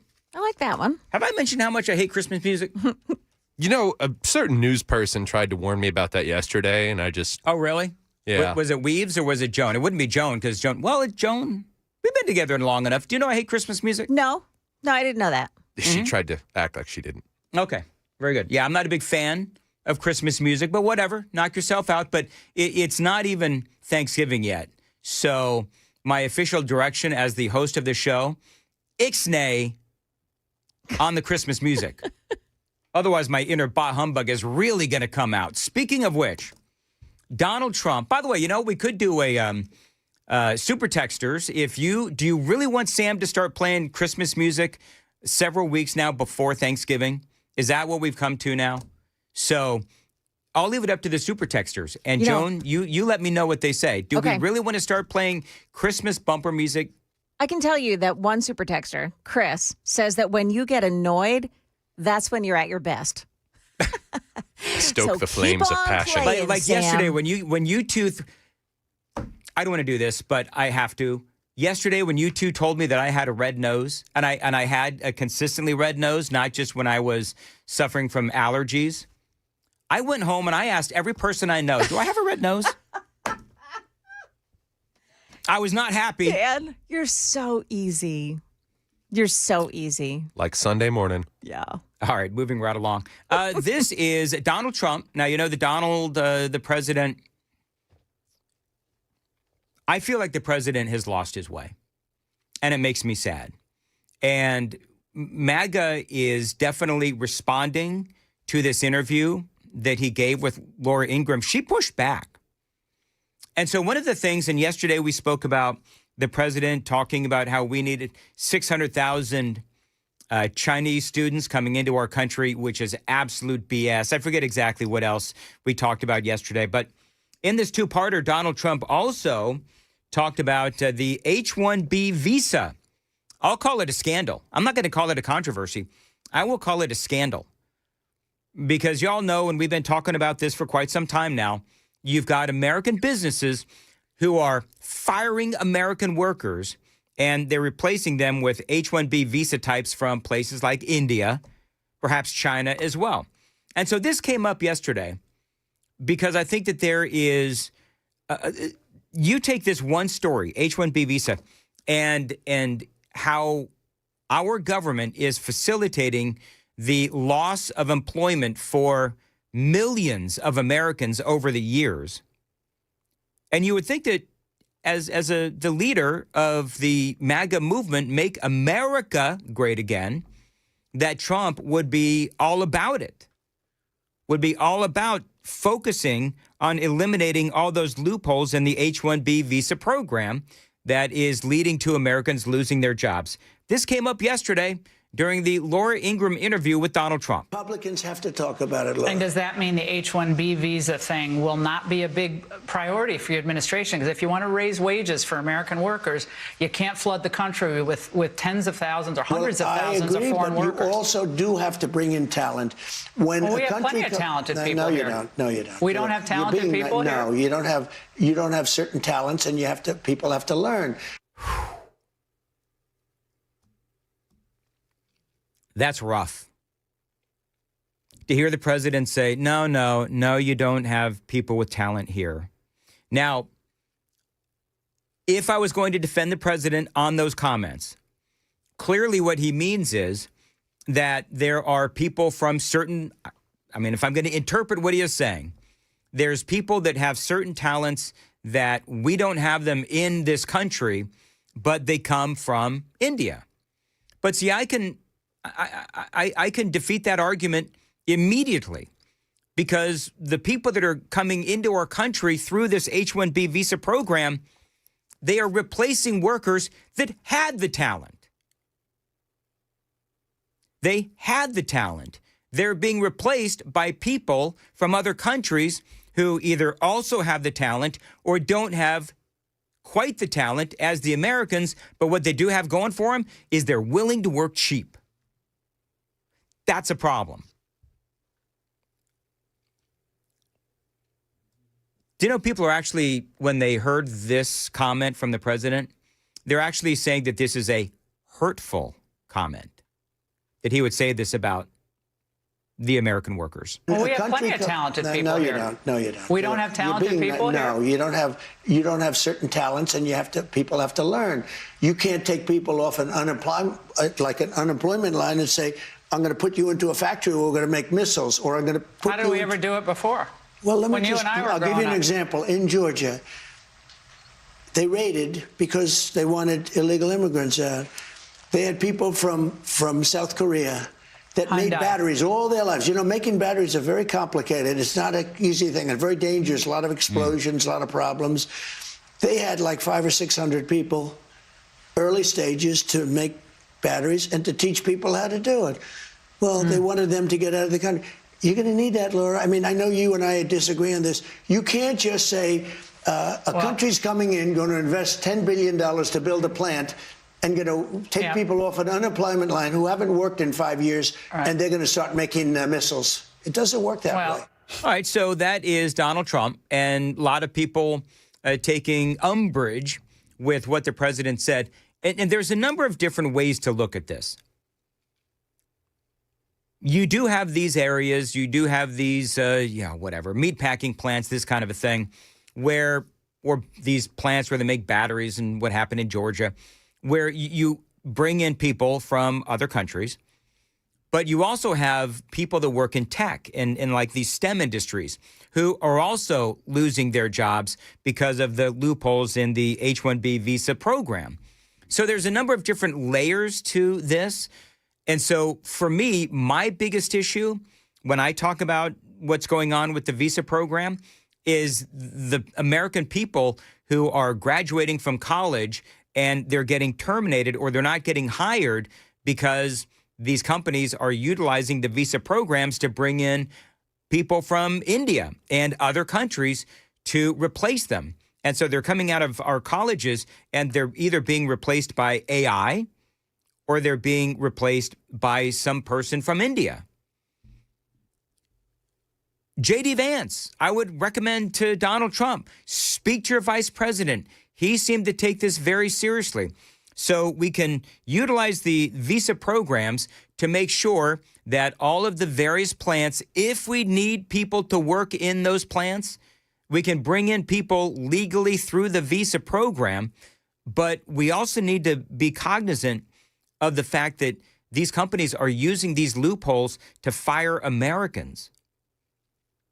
And by the way, there are people who work in other countries that have a tremendous amount of expertise. You know, somebody like Elon Musk, somebody like that. But by and large, the numbers that I'm seeing, the thousands of Americans over the years, and this has been going on for a long time. I mean, this isn't Republican or Democrat. This is a government problem. We need to protect American workers. We need to do what we can for American workers. And these American workers do have talent. So the truth is somewhere in the middle.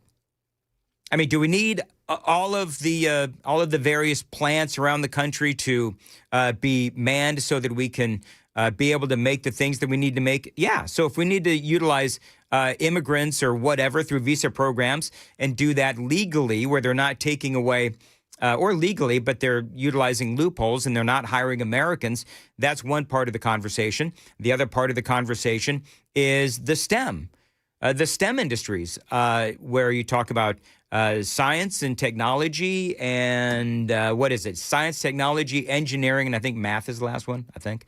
So our young adults are graduating and they are literally unemployable and they're racked with thousands and thousands of dollars in debt with no hope of paying it off because they can't find a job because the dude from India is willing to work 30% less. That's a problem, and that's why people are reacting to what Donald Trump said. It is 6:45. Time to check the roads. I should say 6:46. Time to check the roads on WTN.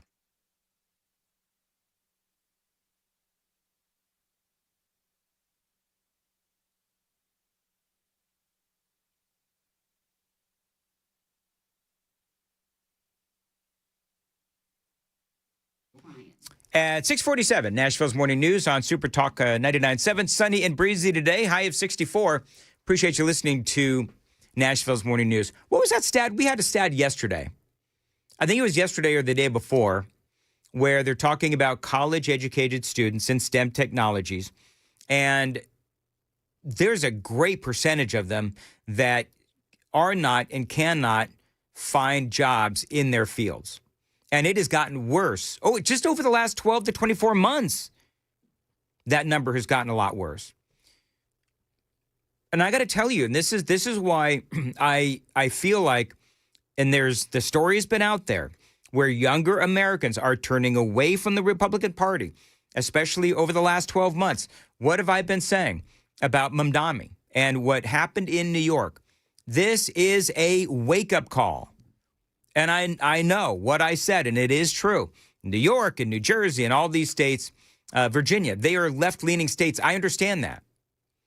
But there's still a lesson to be learned in the numbers. And if we are seeing polling, and regardless as to whether or not you believe the polls or not, there's been enough out there that show that young adults, specifically young males, are no longer excited about conservatives or the Republicans. Now, why is that? Well, number one is what I've been talking about. It's because they can't find a job and their jobs are being, sent overseas, or we're importing people to replace them. That's number one, through the visa programs. Number two, they can't afford to buy a house. So you have that aspect of it as well. There's a lot of things. And now the Republicans are trying to ban CBDs, which is also going to be a big issue for young adults. And also, by the way, farmers as well. I was talking about that earlier. So, it's becoming frustrating because everywhere I look, there's like alarm bells going off in my head, right? Alarm bells are going off. The president, as much as I support him, he has said a couple of times now that his focus is on the world stage, not on the national stage, not on America. And I do understand, and I explained to you the context. Donald Trump says, I've got to keep an eye on what is going on across the world so that America doesn't get dragged into something that we may end up getting dragged into.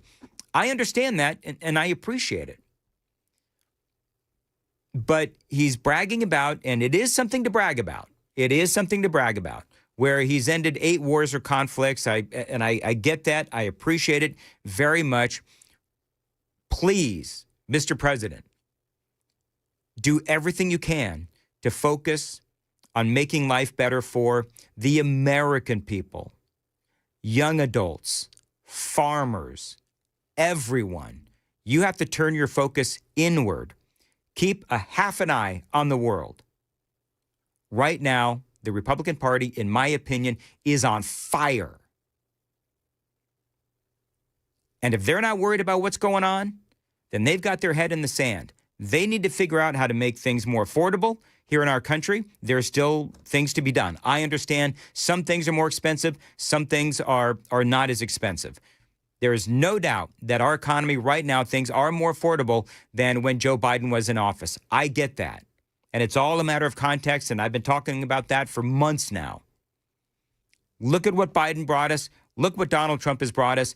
Trump has so many victories, but the reality is that we do still have an affordability problem in this country. And whether it is perceived or whether it is real, I believe that it is real. I don't believe that right now the economy is as good as it could be or that it should be. And Trump said when he came into office, one of the things Trump said, it's going to be better on day one. Okay, that's all fine, well, and good. But please just remember, Republicans, there's a lot of voters right now in Tennessee and across the country who are disengaged, who voted for Donald Trump, who voted for the Republicans last time around. And they can't afford the groceries. They can't afford to buy a house. They can't find a job. And we can't keep blaming Biden. We now have to come up with some solutions.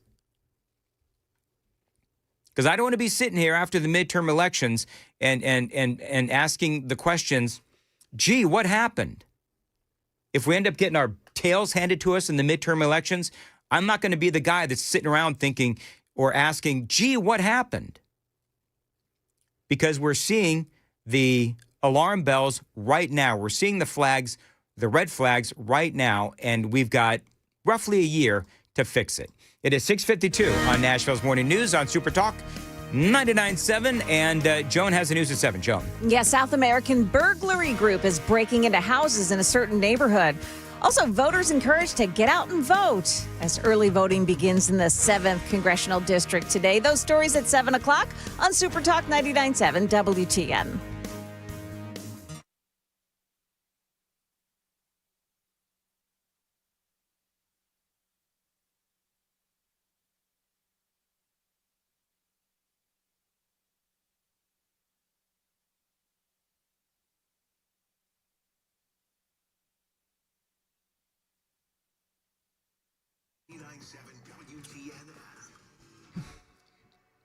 6:53, Nashville's Morning News on Super Talk 99.7. Imagine if your Wi-Fi was a lot smarter. Now picture it. Your TV, your phone, your laptop, even your fancy fridge working together to make life easier. Well, Xfinity makes that dream a reality. Devices so in sync that you'd think that they're telepathic. Really smart Wi-Fi that knows when your device needs a boost. The best equipment to stream 4 games at once with multi-view, and Xfinity Mobile that gives you Wi-Fi where you need it and 5G everywhere else. That is the magic of Xfinity. It is seamlessly in tune with you. Xfinity, imagine that. Restrictions apply. Now, I have been a customer of Xfinity for years and years. I was a customer long before I was an endorser. So give them a call, 1-800-XFINITY. Find them online, Xfinity.com. That's Xfinity.com, or drop into an Xfinity store today.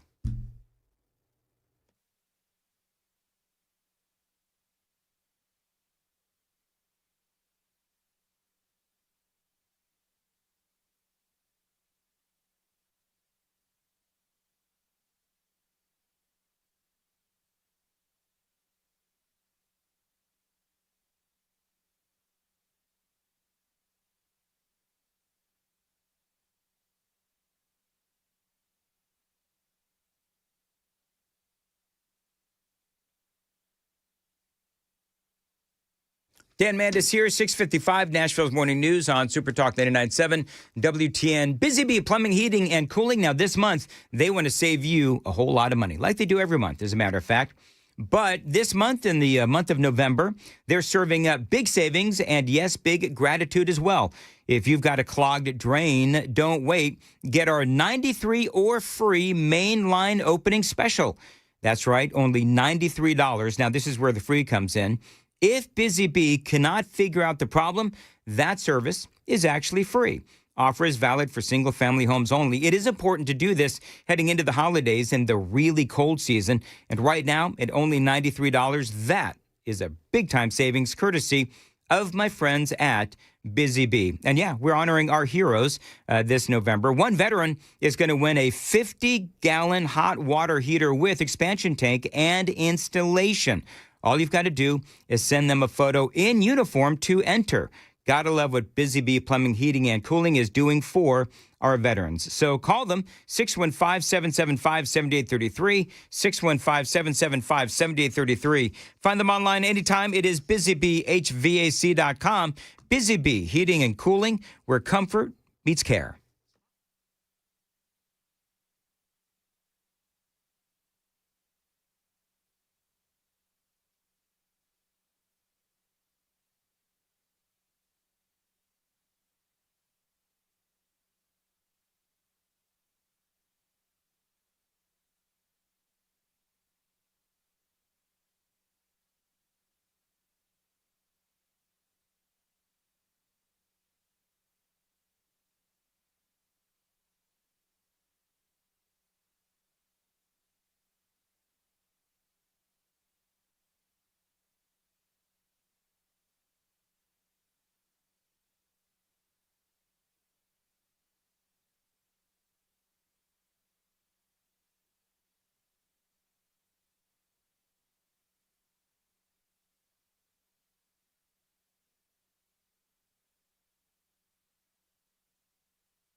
$6:58, Nashville's Morning News on Super Talk 99.7 WTN.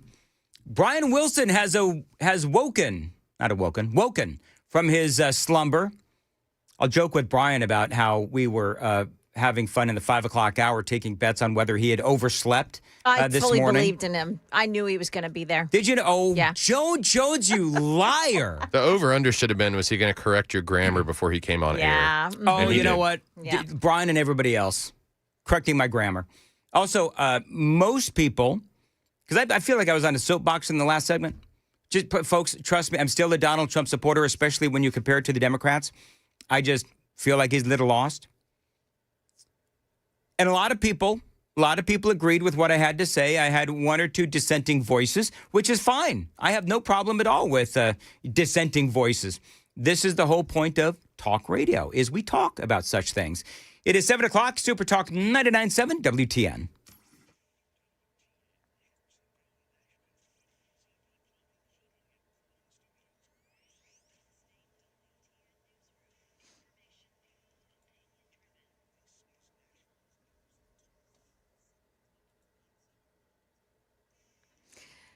Good morning now, 7 o'clock. I'm Joan Jones with your top stories. Well, folks in Tennessee's 7th Congressional District can start voting now.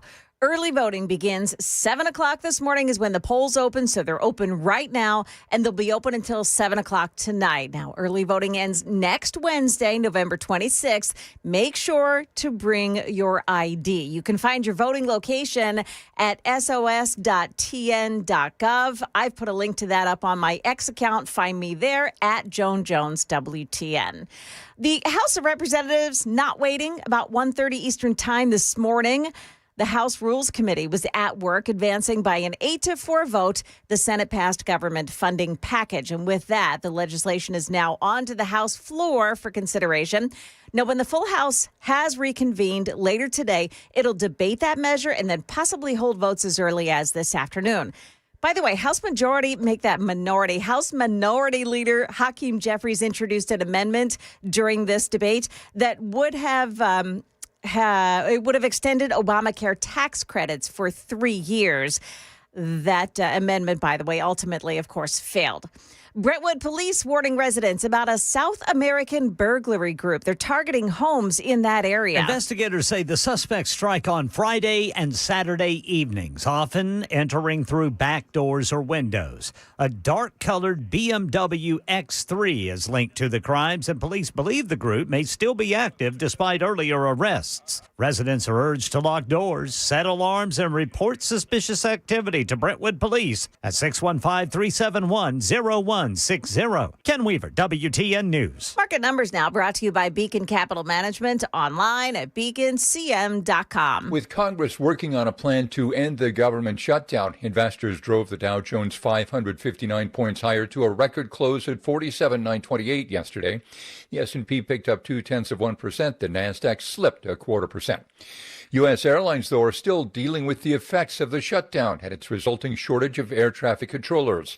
1,900 flights were canceled yesterday. 17,000 were delayed. Swiss sneaker company On has posted another quarter of double-digit growth and expects sales to reach nearly $4 billion this year. Company bosses want to make On the market's premium sportswear company and will not offer Black Friday deals. You've probably received a text that purports to come from a toll road operator or the Postal Service advising that you owe money. Chances are it came from a Chinese cybercrime outfit. Google has become the first company to sue that group. Jim Ryan, ABC News. Stock futures looking really good this morning. The Dow futures up 104. We've got NASDAQ futures gaining 144. S&P futures, they're up 23 points. That's the latest news, traffic, and weather next. I'm Joan Jones, WTN News.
40 westbound at the eastern split this morning, just before that I-2440 split. You've got a crash that takes out the right shoulder.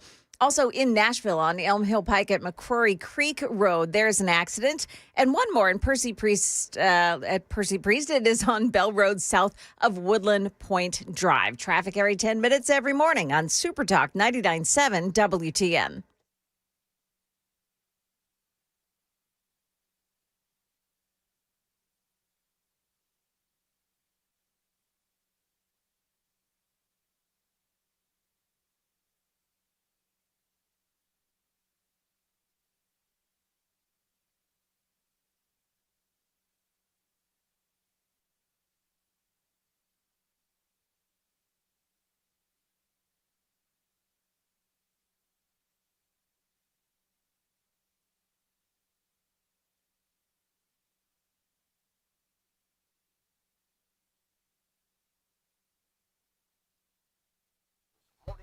with Dan Mandis.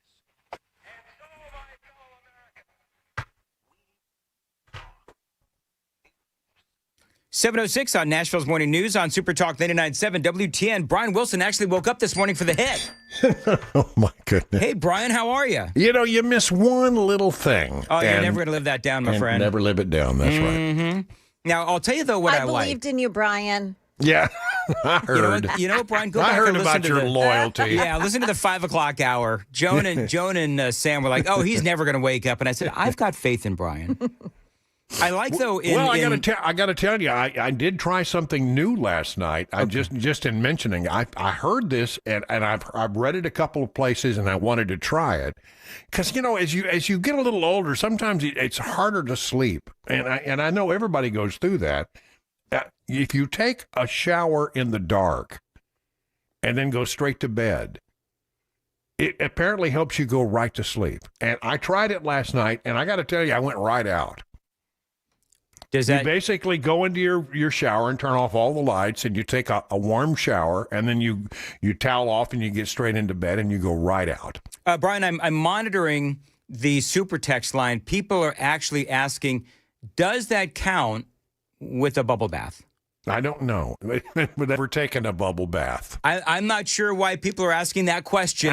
I know why they're asking that question. Because when you were program director, we actually would occasionally have meetings, on the phone. We'd have a phone call and, a conference. And all of a sudden I would hear sloshing.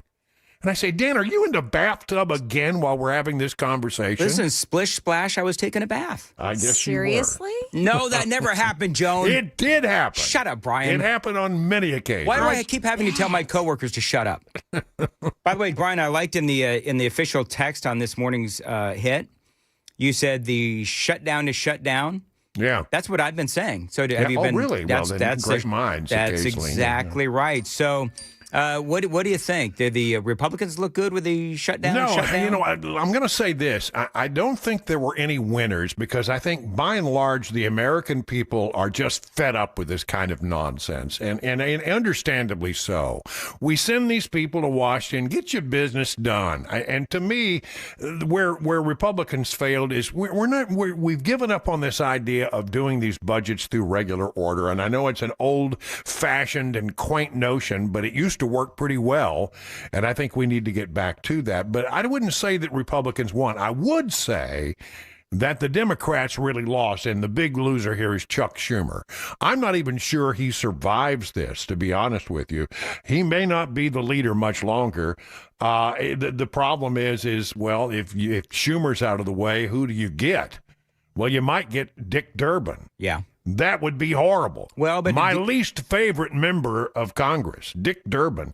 Then you got Cory Booker is in line there, and I think Amy Klobuchar. I mean, none of those are great options. Your names are correct. As a matter of fact, there is some polling done.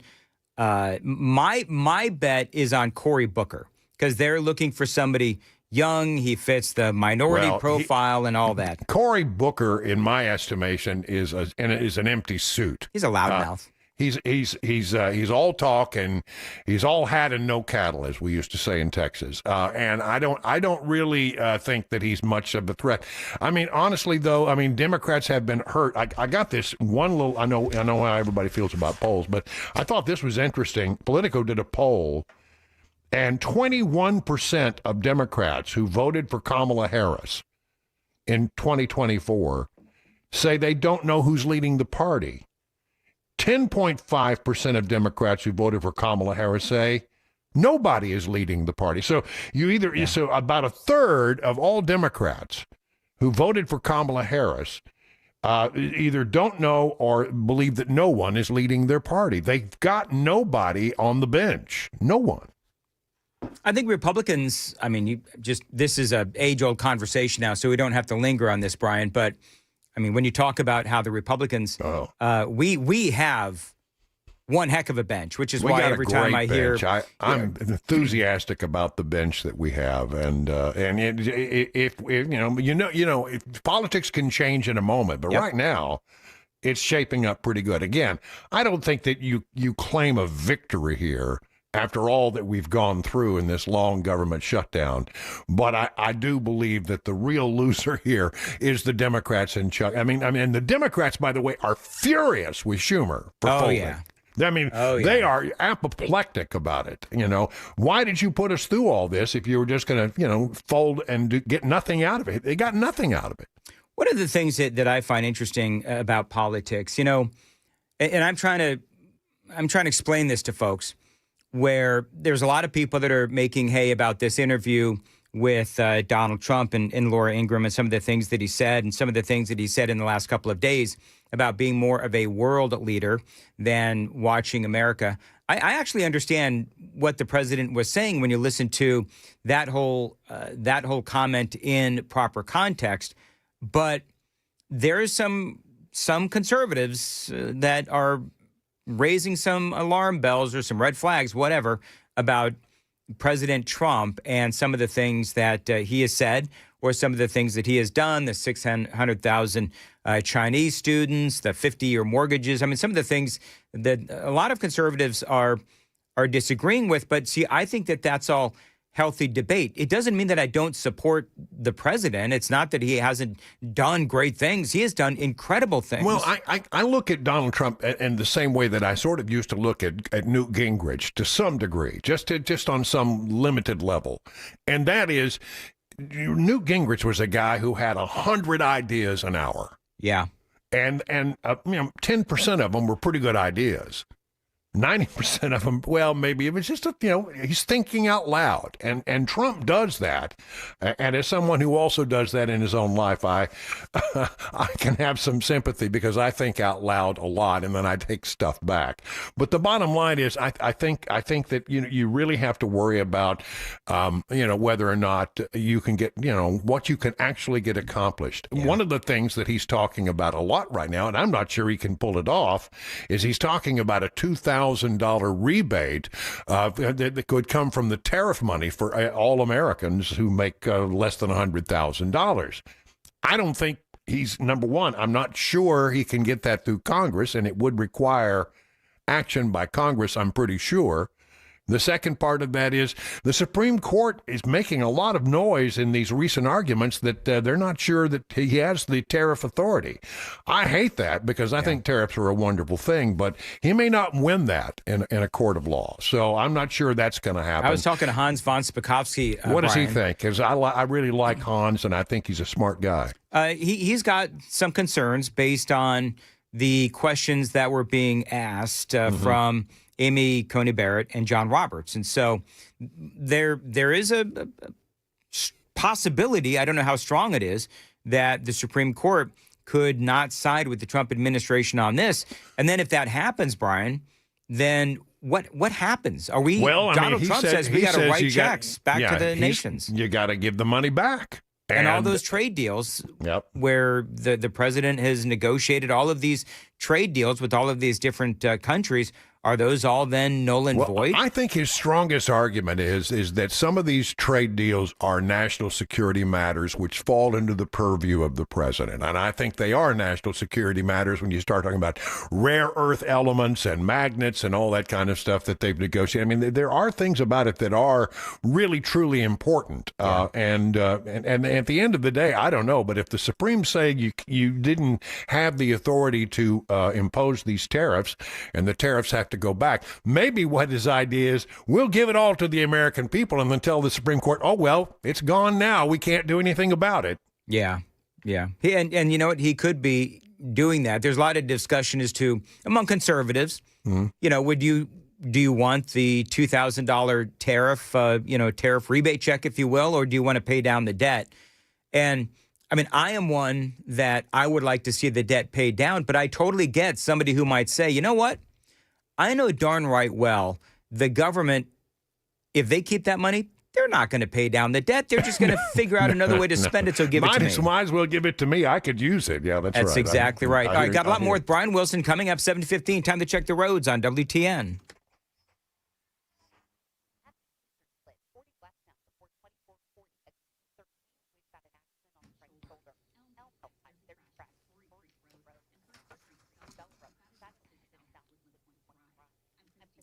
Sunny and breezy today, a high of 64. All right, so Brian, let's talk about the Mount Juliet police drones. Wow. I mean, I saw this last night. Now, I've heard this before. Yeah. And I saw this last night on Channel 4. They did a piece on it.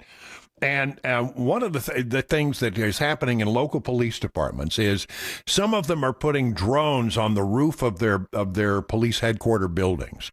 In this case, I think they're putting in 2 drones at Mount Juliet. And the idea is, okay, they say that their response time, and if this is true, it's really exceptionally good. A police response time is between 3 and 6 minutes. Well, that's a pretty good response time. Yeah. Nashville would love to have that, and they don't. But if you send a drone, you can respond in some cases 35, 45 seconds. You can have eyes over the scene just as if it were a police helicopter. Yep. And they're going to have, push a button and the drone is launched to the location and you immediately have eyes on a situation. They say they're going to do this every. And I think a lot of people are going to go, I don't know if I like drones being used in that way, but it's no different to me than a police helicopter, and we've had them for years. So, but it is interesting, and it is something that's going to change policing. And I think that you're going to see that in a lot of different places where the police can have eyes over a scene like it were a police helicopter in 35 to 40 seconds. Remarkable. Well, listen, I mean, we always, as conservatives, we talk about in very negative terms the soft on crime policies of the Democrats. Right. Conversely, if you're a conservative, you want policies that are strong on crime. So whether you're talking about license plate readers or drones being able to either respond to crime scenes, find the getaway cars and all those kinds of things, it just makes sense to me to fight crime with the best technology we can get. Yeah, they say they're not going to use it on everything, but they'll try to be very selective about where they use it. But I think this is watch this carefully, because what you see happening in Mount Juliet, I think is going to be the case in most every major metropolitan police department in the country. Even with the Democrats? Because they can't even, here in Nashville, they can't even get on the same I don't know page that with license plate Nashville readers. just had, they can't even get the license plate readers going, and that's been approved. And as it's a proven technology that takes criminals off the street, and they apparently don't want criminals off the street in Nashville. AI, yeah, and then they come to Mount Juliet and they get caught. AI is got its first big hit, I guessed. I didn't know this was going on. So there's a song called Walk My Walk, and it's by something called Breaking Rust, which is an AI-like band. Apparently, it's the singer in this. I don't know if all the musicians, but the singers on this doesn't exist. All right, here I've got a little piece of it. Okay, here we go.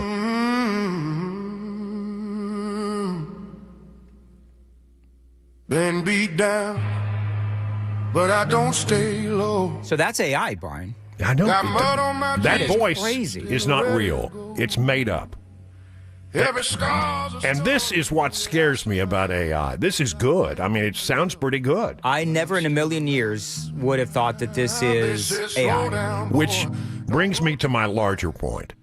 And the larger point is, it's going to be that way going forward. The AI is going to throw stuff across our transom. We're all going to see stuff in our social media and elsewhere, and we're going to go, is that real or is that AI? Oh, because the AI is getting scary good. Have you noticed, Brian, there are stories, like on Facebook, people will share stories and you get drawn in, and it's like, is this real? No, it's not real. It's an AI written story. I hate that so much. I mean, you know, for people who are increasingly going, and I don't think this is where you should get your news and information, but increasingly people go to social media, to you know, the Facebook and to Twitter and Instagram and all of that stuff, and that's where they get their news. Yep. And I'm increasingly finding that about 75% of what I'm reading on like the Facebook platform is just crap.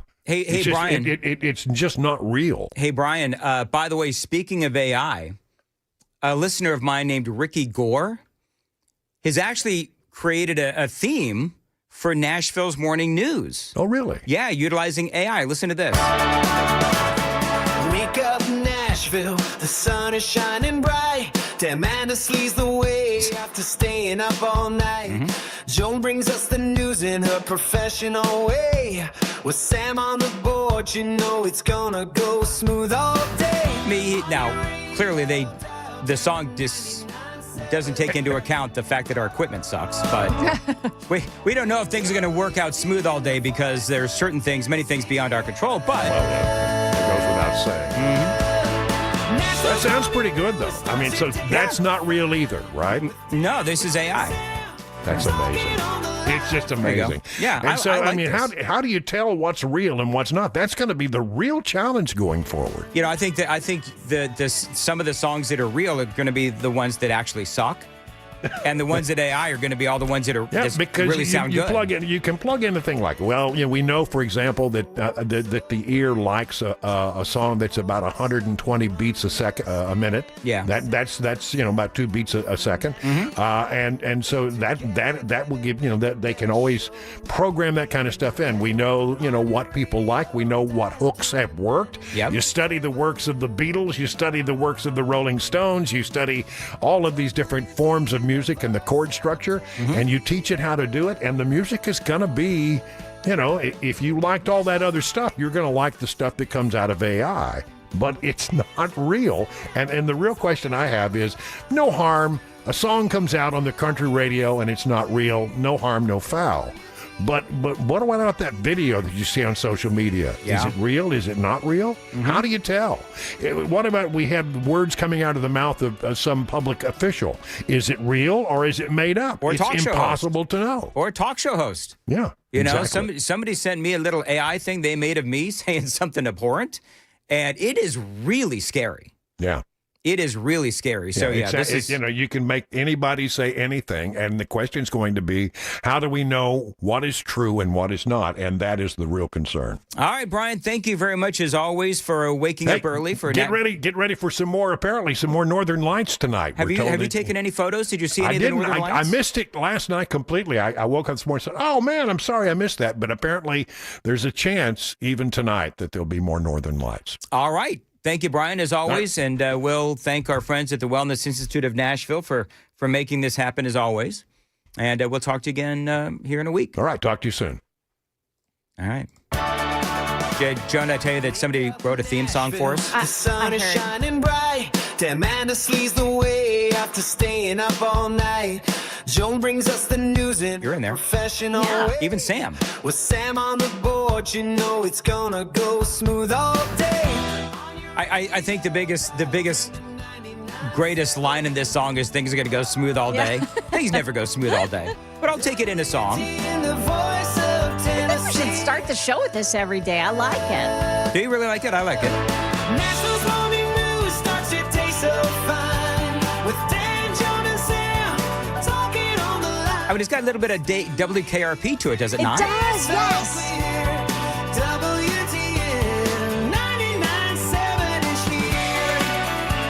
There you go. I mean, personally, I like this, but of course, it's got my name in it. So, of course, I'm going to like it because it's all about me. So, yeah. So Ricky Gore. Thank you, Ricky. Thank you, Ricky. If any of us happens to leave the circle, we have to ditch the song because, yeah. Well, hey, Joan, as I well know, none of us is irreplaceable. Right. Either on the radio station or the song. Yeah. Did I ever tell you what one of my bosses said to me? No. Way back when I was young and in the traffic center, by the way, in Philadelphia. I thought that, my star was rising and I should get a raise. And he said, listen, Joan, you can be gone any moment now and nobody would miss you. He said you could get hit by a bus, by a SEPTA bus, and we'd have to replace you. It's just the way of the world. Yeah. You could get hit by a SEPTA bus. A SEPTA bus. Yeah. And you know what? I love those motivational speakers, motivational speeches from our managers, too, don't you? Mm-hmm. I can replace you in a heartbeat. Don't you dare ask for a raise. Don't you dare get sick. Don't you dare have allergies. Hey, if you feel like you're not getting paid enough, go ahead and quit. It's all right. Yeah. Very motivational. Very motivational. Yes, motivational. By the way, you know what I'm going to do with that thing that Ricky wrote? Yeah. I'm going to actually take that and I'm going to create like a montage video kind of a thing with all of us on the show. Reaction shots, that kind of thing. So I've got to find actually times where I'm actually smiling on the show. So, Chris has that. Yeah, it's going to be song, like Chris's. Yeah, and we should play that every morning before we go on the air. Yeah, I think it'd be fun. So anyway, whatever. It is 7:26. Joan, what's coming up? Yeah, convicted sex offender received only probation in 2019, and now he is alleged to have attacked again. That story at 7:30 on Super Talk 99.7 WTN. Thank you, Joan. It's 7:26, and I want to tell you about my friends at DT McCall's, a great Tennessee company. They are here for their fellow Tennesseans with great prices, selection, and value as well. I've been telling you about DT McCall's for years. They've been helping people out for, count them, 4 generations. And if you need it, they've got it. Great prices, great selection as well. Indoor furniture, if you've got a room to fill, go to DT McCall's. Appliances, if it plugs in, they've got it. They've always got specials going on to save you money right there on the front page of their website. Listen, if you realize you need some furniture, if something doesn't work in the house, your washer, your dryer, your refrigerator, go to dtmccalls.com. Right there on the front page of their web, that's what I do. Specials and great prices on all the best brands of appliances and furniture. They've been doing this for over 100 years at DT McCall's with a focus on customer service. And if you buy it, they're going to deliver it for free and haul away the old stuff. They've got 5 locations across Middle Tennessee, Carthage, Cookeville, Lebanon, Lafayette, and Franklin. Always online, dtmccalls.com.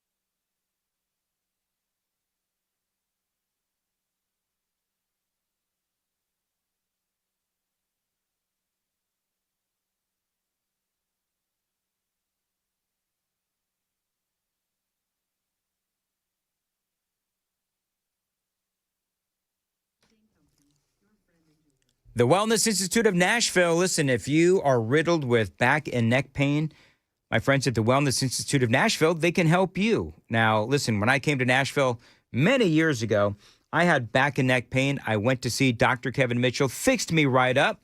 And right now, they can fix you right up. They've got a great deal going on right now. $12 for a comprehensive exam, x-rays if you need them, a well-explained diagnosis, and that first treatment.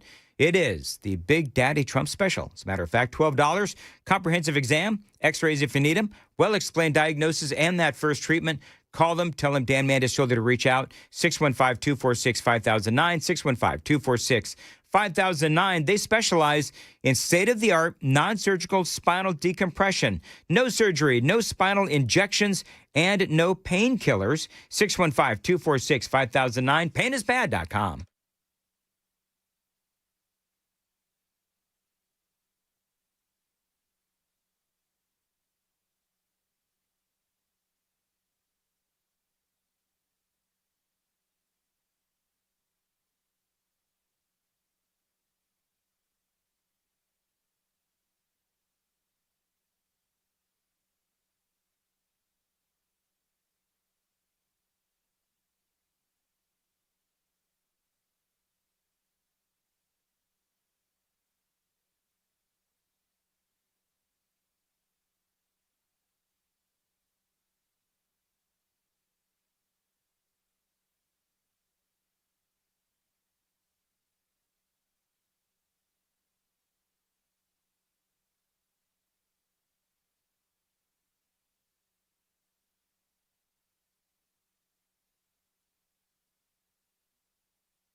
Good morning. It is now 7:32. I'm Joan Jones with your top stories. Metro Nashville police arresting a convicted sex offender who had stalked and then attacked a 25-year-old woman walking home from a concert in Nashville 1 week ago.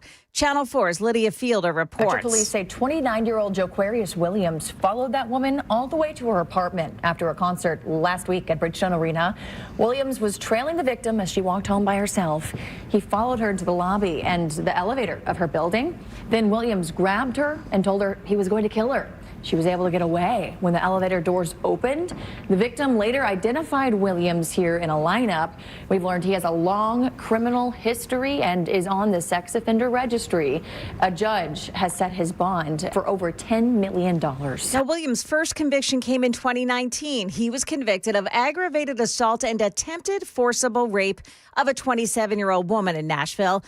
He was sentenced to probation. 2 more infants have become ill from botulism after being fed an organic baby formula by the company called ByHeart.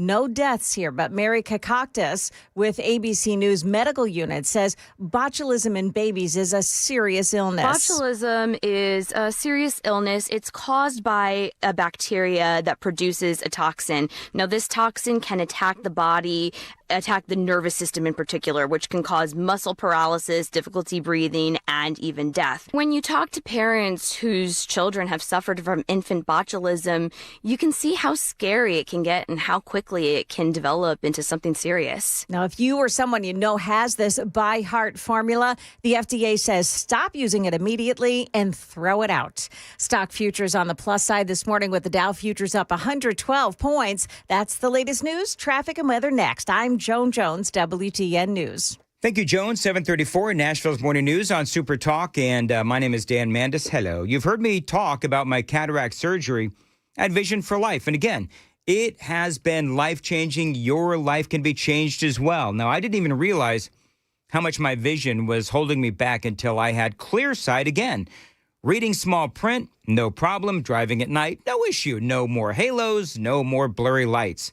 Watching TV, working, even just being outside. Colors are brighter, details are sharper, and I feel more confident in everything that I do. Now, I didn't notice how much I was compensating before. I just thought that I was getting older, squinting, adjusting, avoiding things I used to enjoy.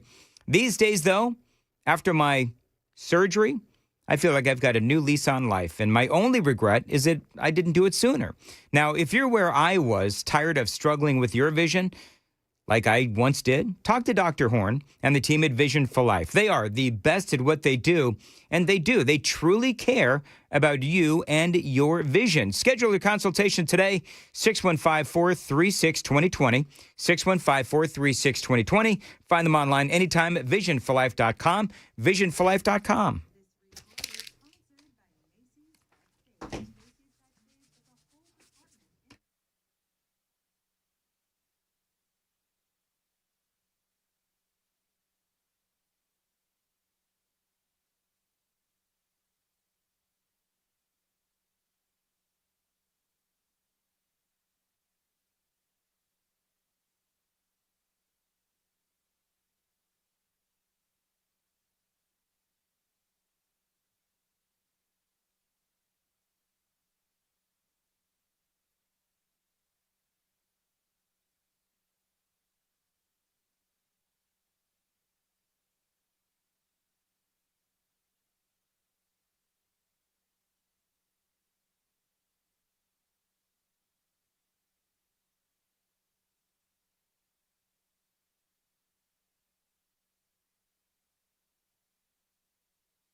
Couple of problems at the eastern split on 40 westbound. You've got a crash that takes out the right shoulder. 65 north in Belmont at Wedgwood Avenue, exit 81. That's the scene of an accident. I-840, the eastbound lanes in Murfreesboro, near Sulphur Springs Road, exit 57. Watch for an accident reported in that spot, too. And then Pleasant View, you've got a crash this morning on 41A north of Good Springs Road. And just in case you're headed that way in White House, the traffic signals may be out today. There's a broken pole knocked down. Some customers have lost power in that area. Looks like traffic signals may also be on the blink. Traffic every 10 minutes, every morning on Super Talk 99.7 WTN.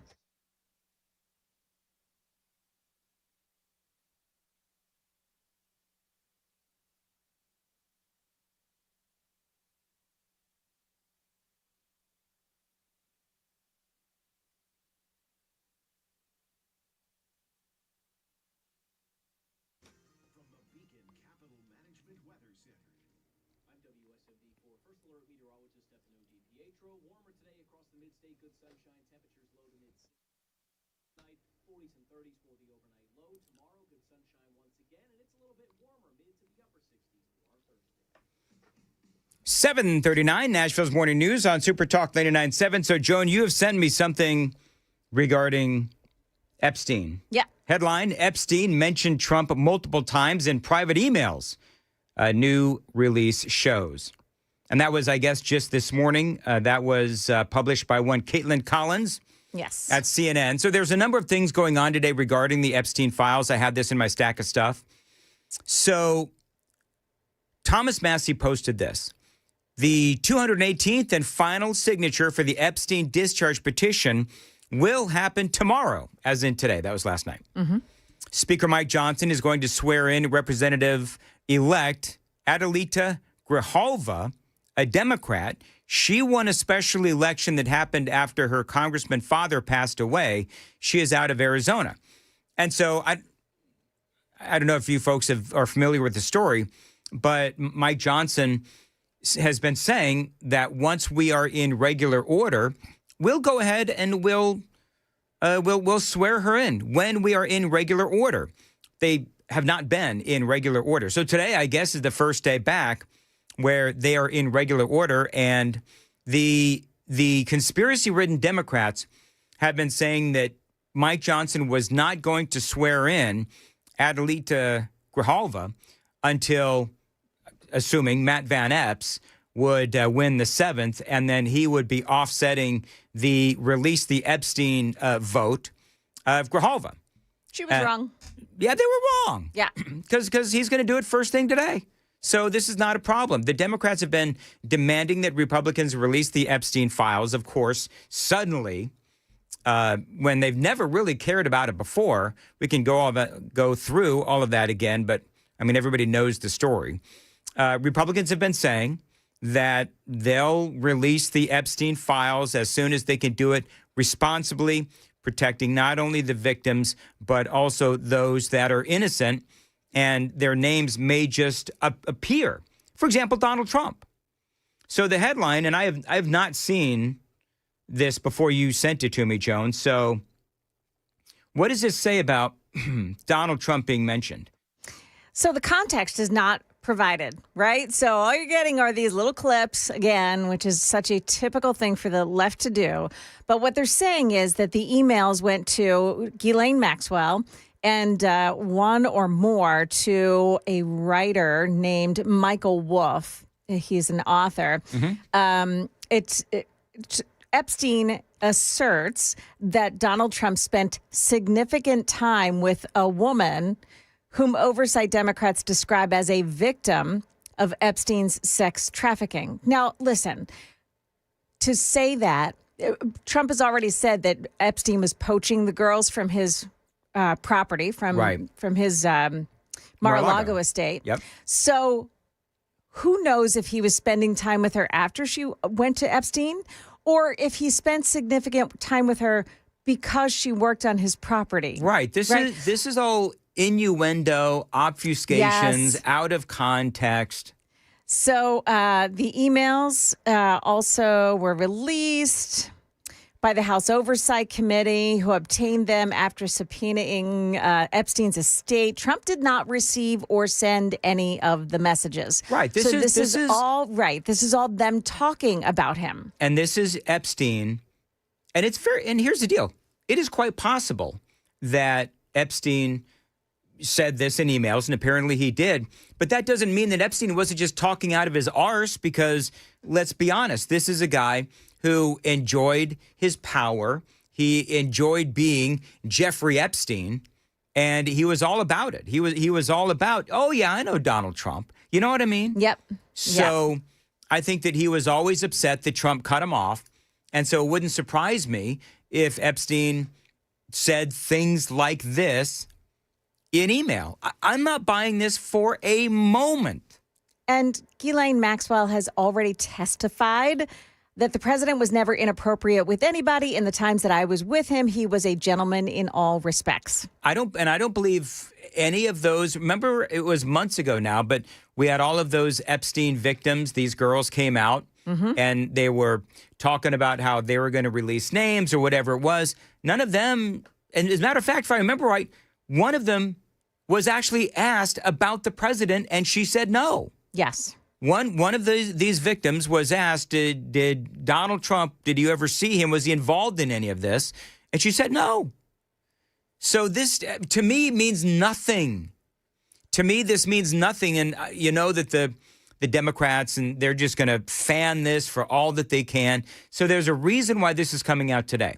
The reason why CNN and Caitlin Collins have put this out today is because this Congresswoman, Adelita Grijalva, is going to be sworn in today. So she will be she'll be that deciding vote on that discharge position. So now the House will have the required 218 votes to send it over to the Senate, this discharge position, send it over to the Senate, and then the Senate will do whatever it is that they're going to do with it. And maybe it'll be tabled. Maybe they'll send it off to the Department of Justice, demanding the release of all of the Epstein files. There's also 2 judges that are refusing to release the grand jury materials as well from their investigation way back when. So this is, as usual with the Democrats, a very coordinated effort. Have you seen the absolute, what do you call it when they are theatrics, political theatrics? We're going to talk about Senator Ruben Gallego and what he did. Did you see what he did? I'm gonna play that for you folks coming up next on Super Talk 99.7. It's time to check the roads.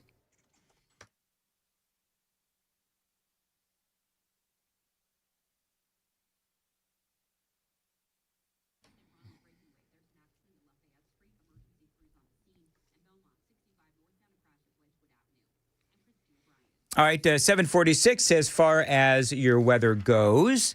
Sunny and breezy, a high of 64 today. Appreciate you listening to Nashville's Morning News.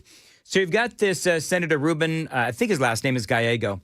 He is standing, and if you're watching on Super Talk TV, you can see this.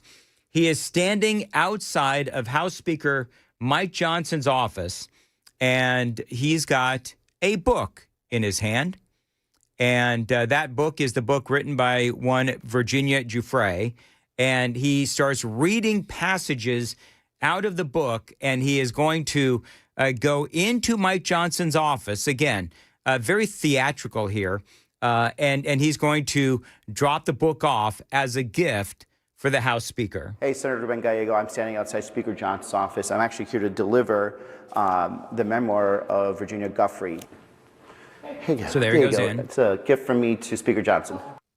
Yes. Well, the Trump administration. So there you go. So that is the first thing that I have on this. And I, by the way, you can see all this when I posted it on my X feed.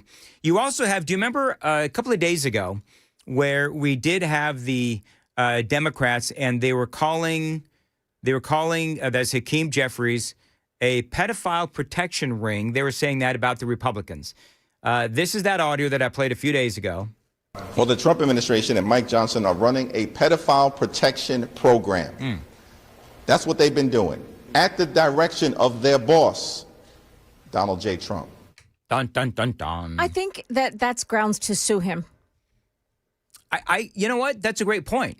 How can he just spout off like that, making accusations about President Trump that are, demonstrably not true?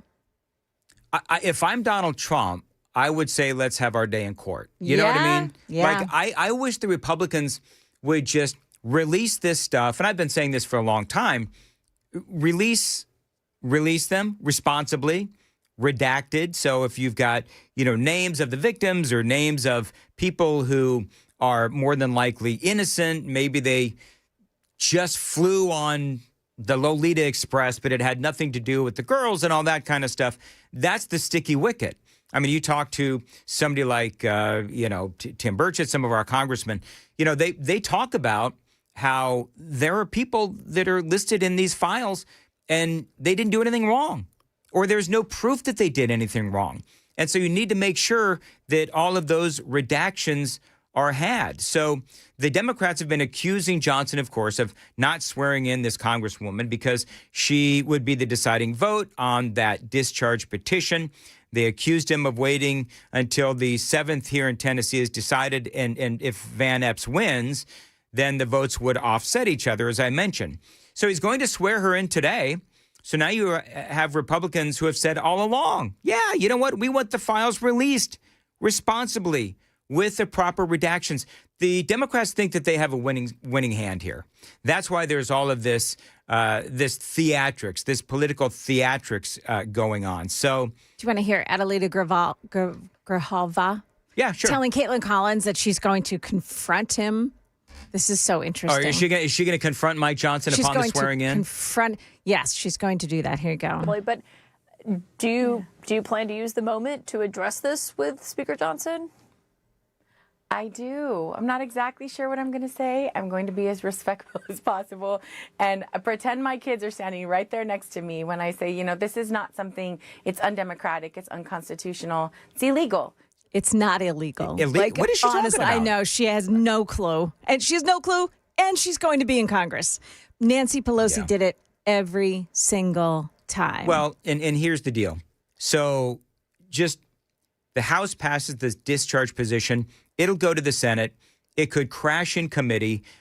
John Thune, the Senate Majority Leader, has made no promises that this is going to see the light of day. The House has already released tens of thousands of pages. There are more. Many say there's tens of thousands of pages, and the DOJ has them.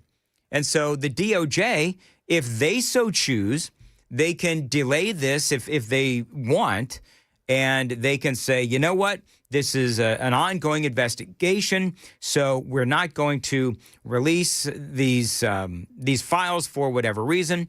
And so the DOJ can do whatever it is that they want to do with this. This is all just, I think it's political gamesmanship on the side of the Democrats because, again, I'll say it for the thousandth time, Democrats could give two craps about the Epstein files until there was this notion that Donald Trump was somehow involved or in the files. And so this release, this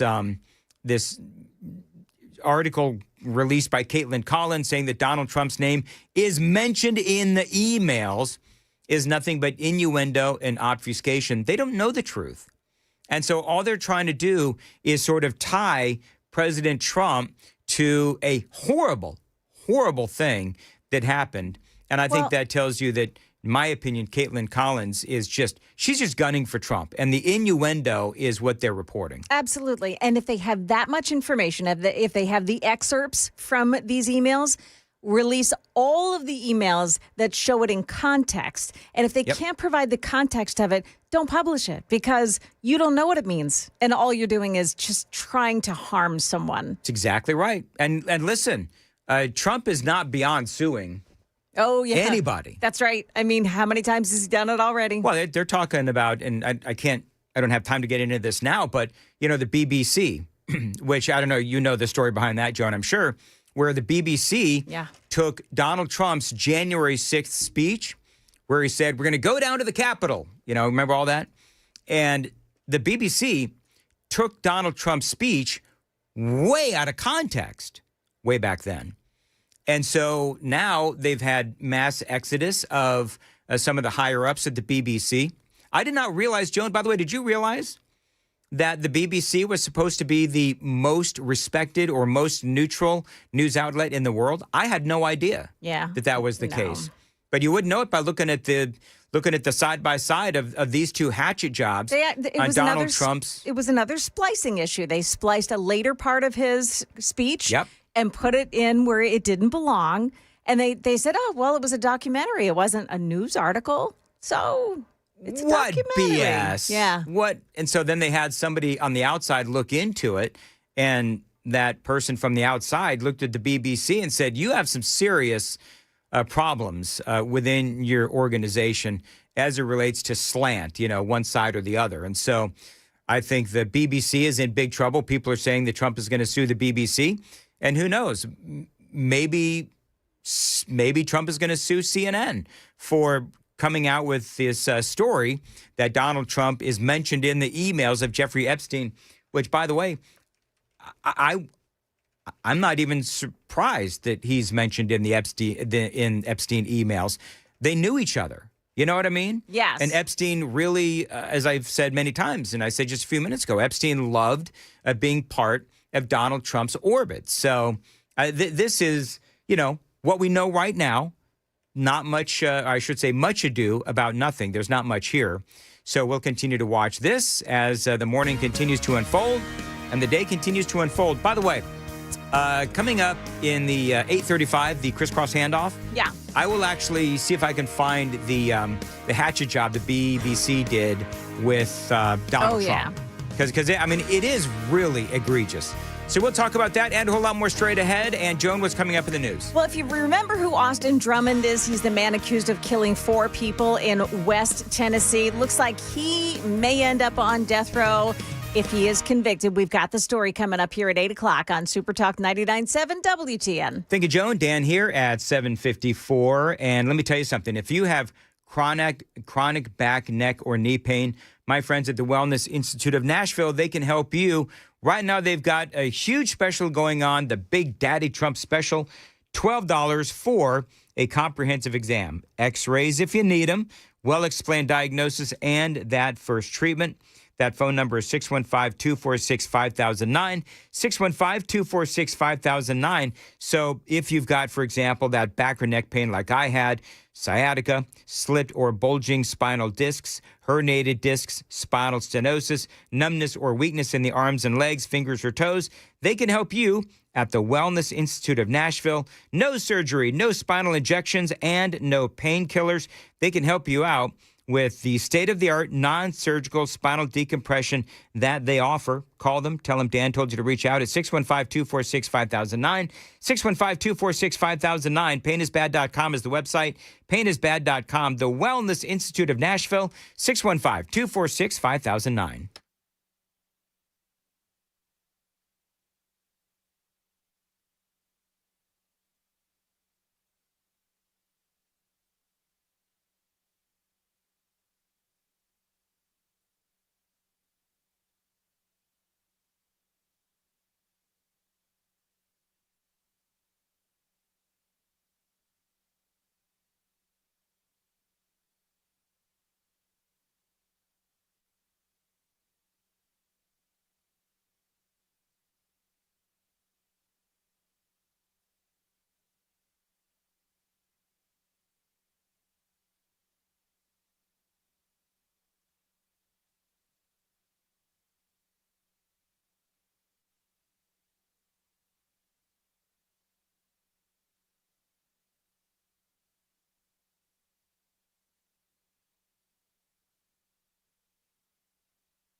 Good morning. It is now 8 o'clock, and I'm Joan Jones with your top stories. New tensions in the Caribbean as Venezuela announces a mobilization of military forces just as the largest U.S. warship approaches.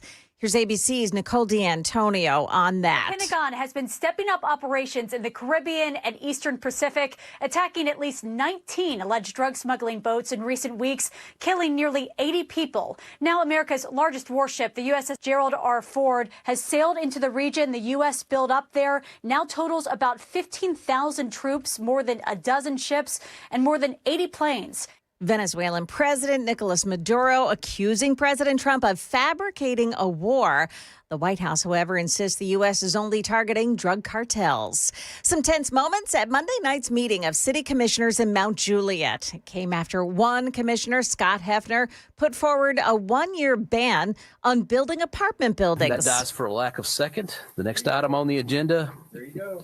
You're out of order, sir. Tense talks among Mount Juliet commissioners Monday night as a proposed one-year moratorium on high-density housing construction failed. Well, I know you muted my mic. This is what's going on. These are the games that are being played here in City Halls. The proposed one-year ban on building structures like apartments and townhomes did see some support at Monday night's meeting. News 2's Audrey Mayer reporting there, but the rest of the commission did not support that one-year ban, arguing the city would lose out on property and sales tax revenue to fund the city. So that ban was voted down. The man accused of killing 4 members of the same family in West Tennessee and kidnapping a baby has been indicted by a grand jury. ABC 24 in Memphis. Prosecutors say Drummond shot and killed a mother, her son and daughter, and the daughter's boyfriend on Carrington Road in Tiptonville, July 29th. They say he left the family's 7-month-old baby girl on Old Highway 20 near Tigrit. Now, police in Jackson, Tennessee arrested Drummond after a week-long manhunt. Austin Drummond, that is. And now Lake County DA Danny Goodman says he'll seek the death penalty in this case if Austin Drummond is convicted. So if you didn't catch a glimpse of the Northern Lights last night, you do have another shot at it tonight.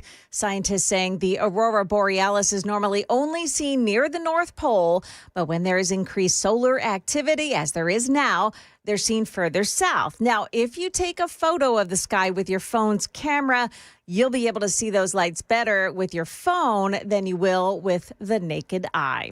Market numbers brought to you by Beacon Capital Management online at beaconcm.com. We had a really good day on Wall Street yesterday, at least for the Dow. And this morning, the Dow is up again, 120 points, the futures market. NASDAQ futures, they're plus 165. And we've also got S&P futures up 25 points. That's the latest news. Traffic and weather next. I'm Joan Jones, WTN News.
Okay, got a couple of problems. One is in Arrington on 840, the westbound side, past Horton Highway. That is an accident scene this morning. Briley Parkway in Madison, eastbound side, at the off-ramp to I-65 north. You've got one of the off-ramp lanes blocked off by a car fire. It's closed this morning on 41A in Pleasant View because of a crash near Substation Road, Pinnacle Road. That's right in front of Austin and Bell Funeral Home. Also, Mount Juliet 40, the westbound lanes at Wilson-Davidson County line.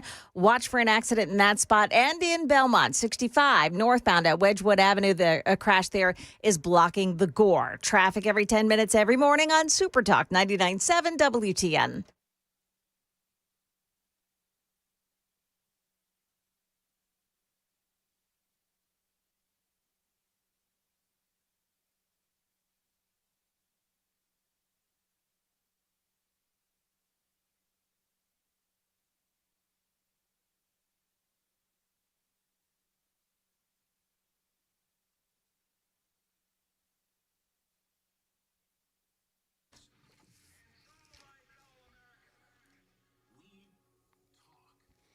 Man, Joan, if you don't think this whole Epstein mentioned Trump multiple times in the private emails, if you don't think this is some sort of a hatchet job, yeah, my word. So it's 8:06, right? Mm-hmm. CNN started on this like minutes ago. Yes. And they're still on it. I mean, they are treating this like the biggest story, coverage. wall to wall. Yeah. I guarantee you, we are like 2 or 3 minutes away on CNN of a 6-panel conversation. And do you think any of those, people, now you know what they're showing on CNN? Now they're showing Donald Trump with Jeffrey Epstein in a room that is also had like hundreds of people in it, in that ballroom or whatever it was. Yeah. And again, they're treating this like this is such a humongous, ginormous reveal. And it's not. As a matter of fact, I want to get Congressman John Rose his opinion on this. He joins us on the Newsmaker Hotline. Congressman, always great to have you on. I'm not sure if you have heard the news, but the CNN, they're all over this, where they're reporting breathlessly, Caitlin Collins, that Epstein mentioned Donald Trump multiple times in private emails. New release shows, and I don't want to lead you in your answer, sir, but I mean, we've always known that the two knew each other, so how is this a big deal? Exactly, Dan. Thank you for having me on WTN this morning. I think the Epstein thing is the total political hatchet job, a canard, if you will.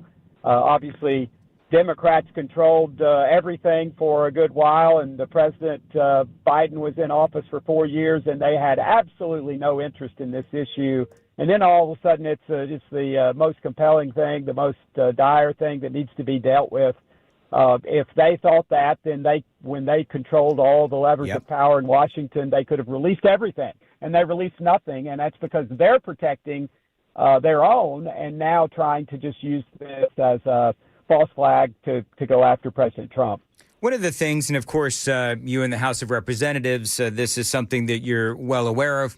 There is this discharge petition, and today, he may have done it already, actually. Mike Johnson was going to swear in this Democrat, I think her name was Grivalda, I think it was. And so, I may have that wrong, but, she's supposed to be the deciding vote in this discharge petition.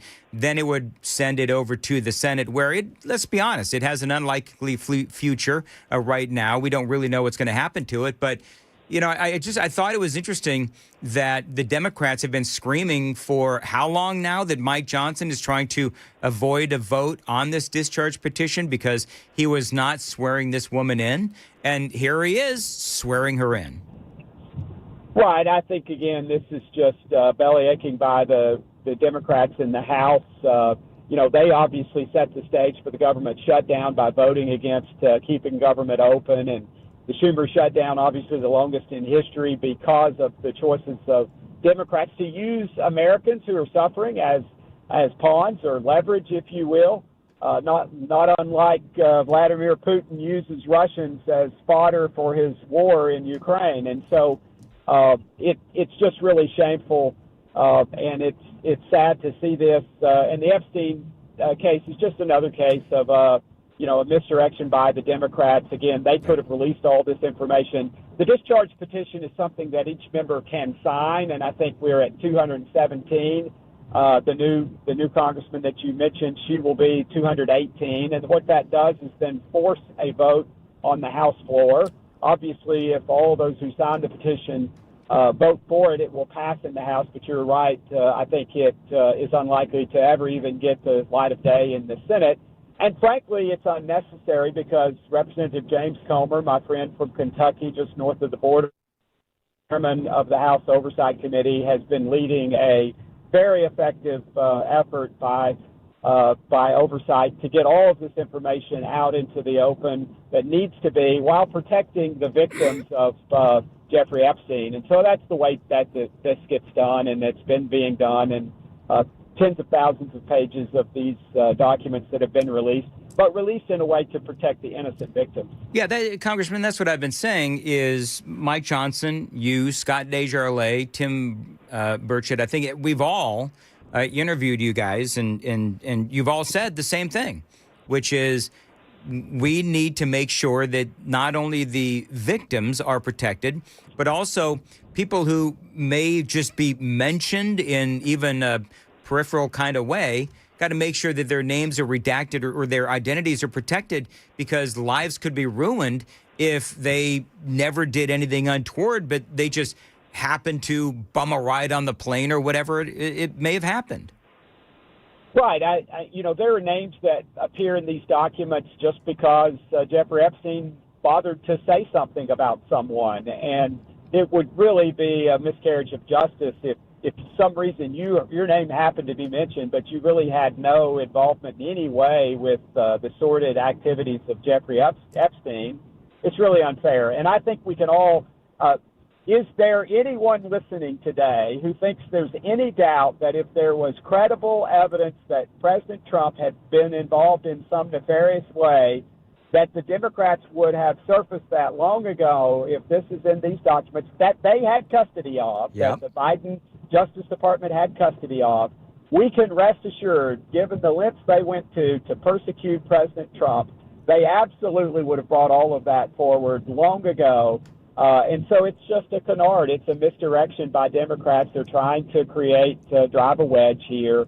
And they're putting, just as they have in the shutdown, they're putting innocent Americans at risk of harm in order to accomplish their political objectives. And we've heard them say the silent part out loud, which is that they think that's worth it, and they're okay to throw people under the bus in order to accomplish their political objectives. Congressman John Rose is joining us. May I ask, sir, are you back in Washington, D.C. now?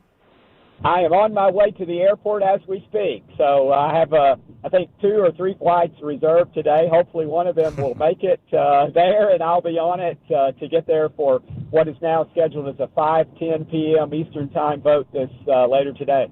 So you're talking about the continuing resolution that is going to come over to the House of Representatives, and I would agree with you. This whole thing is got to be hung on the Democrats, clearly. So what's going to happen is the House will pass this. How quickly are we going to get, everything funded? I mean, how long before the flights get back to normal and so forth? Well, I think that's a good question, and I'm not sure anyone really knows the answer to that because, of course, there is unintended long-term, or perhaps you might say intended long-term damage that's done by these shutdowns. But I think that it'll be fairly immediate. Obviously, assuming the House passes the Senate version of the bill, it will go to the president's desk. I assume later tonight he would sign it, and I'm hopeful that we'll be able to pass it. Hopefully there won't be any holdouts on the Republican side, although there is a poison pill in this that we discovered yesterday that could derail things and send this back over to the Senate. But hopefully it will pass today. The president will sign it tonight. And, it's just a matter of the paperwork then of getting and just the administrative effort to get government reopened. So hopefully paychecks will start to flow out to people who've been left in a lurch, and benefits will begin to flow, and hopefully that will all happen quickly. Well, let me ask you. I'm going to ask you. Okay, so what was that poison pill? We're going to get to that. Congressman John Rose is joining us. Congressman, got to check the roads real quick on WTN.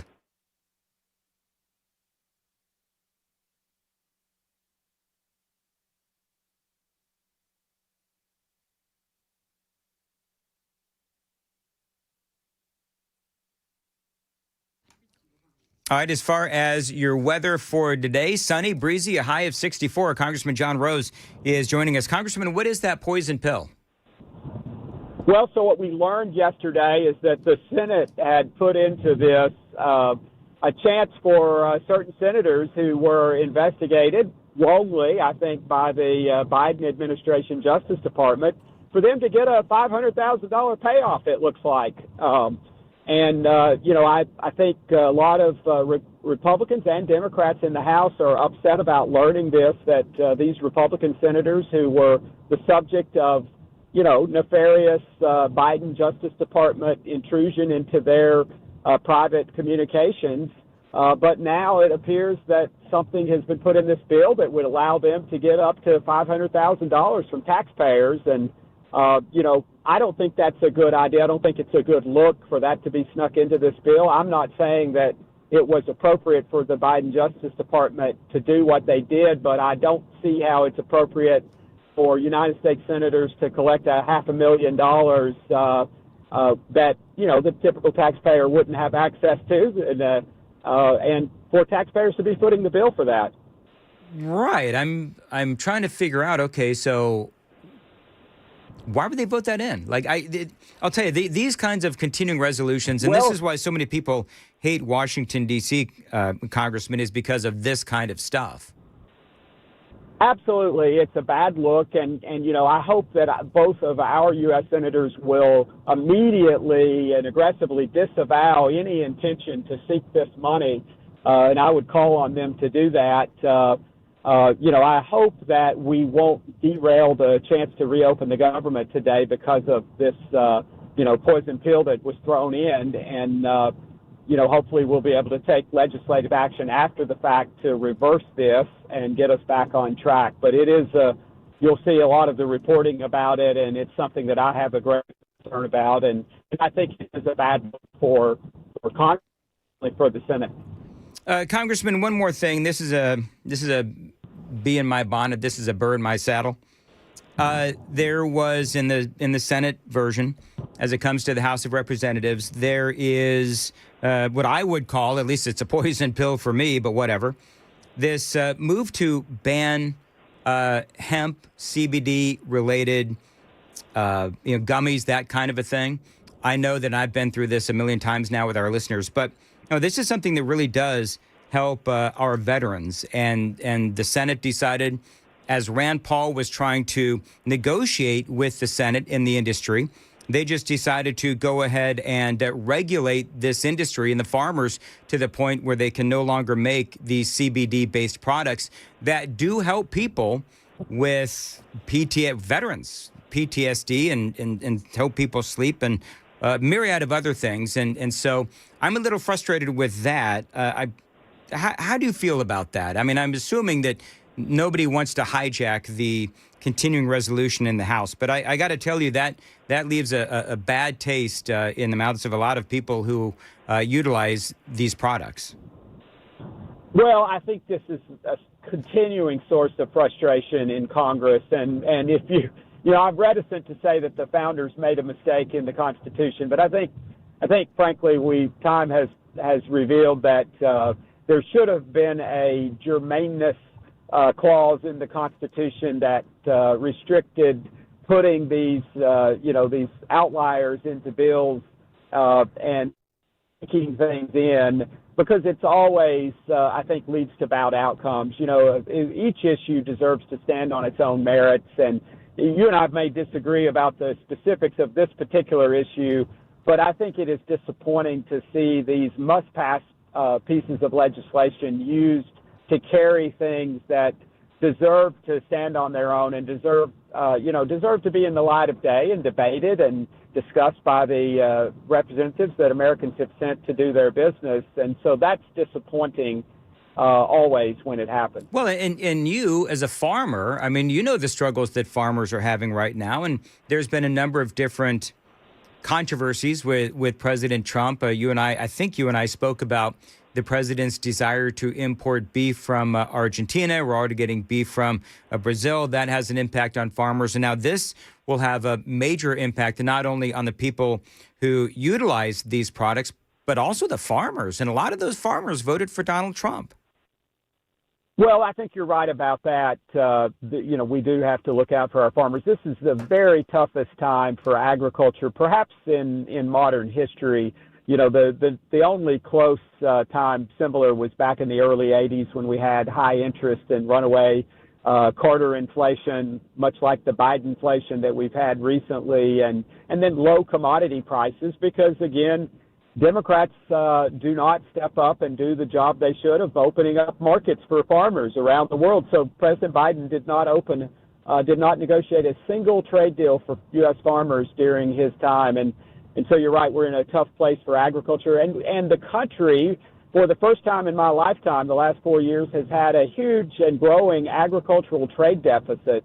And so every little bit helps when it comes to trying to help the American farmer. You're right, a lot of frustration around what the president did about, mentioning importation of beef from Argentina, which is not helpful. But, I think obviously he's got good people at the USDA, and I think hopefully we will ameliorate any harm there. Every time, though, you take away a market for farmers, you're hurting them. Congressman, affordability is a big word in the news today. We are all looking, as you well know, midterm elections coming up next year. How can the president and how can the Republicans in the House of Representatives and the Senate, how can we all work together to make things more affordable for the American people? And we could also work, we have Obamacare in there as well. We have a lot of people out there, including yours truly, who have experienced Obamacare and how my family, it is just our costs have skyrocketed. Well, absolutely. And there's been much said in recent days after the elections about affordability and how that was a big issue and that maybe Republicans had missed the boat on that.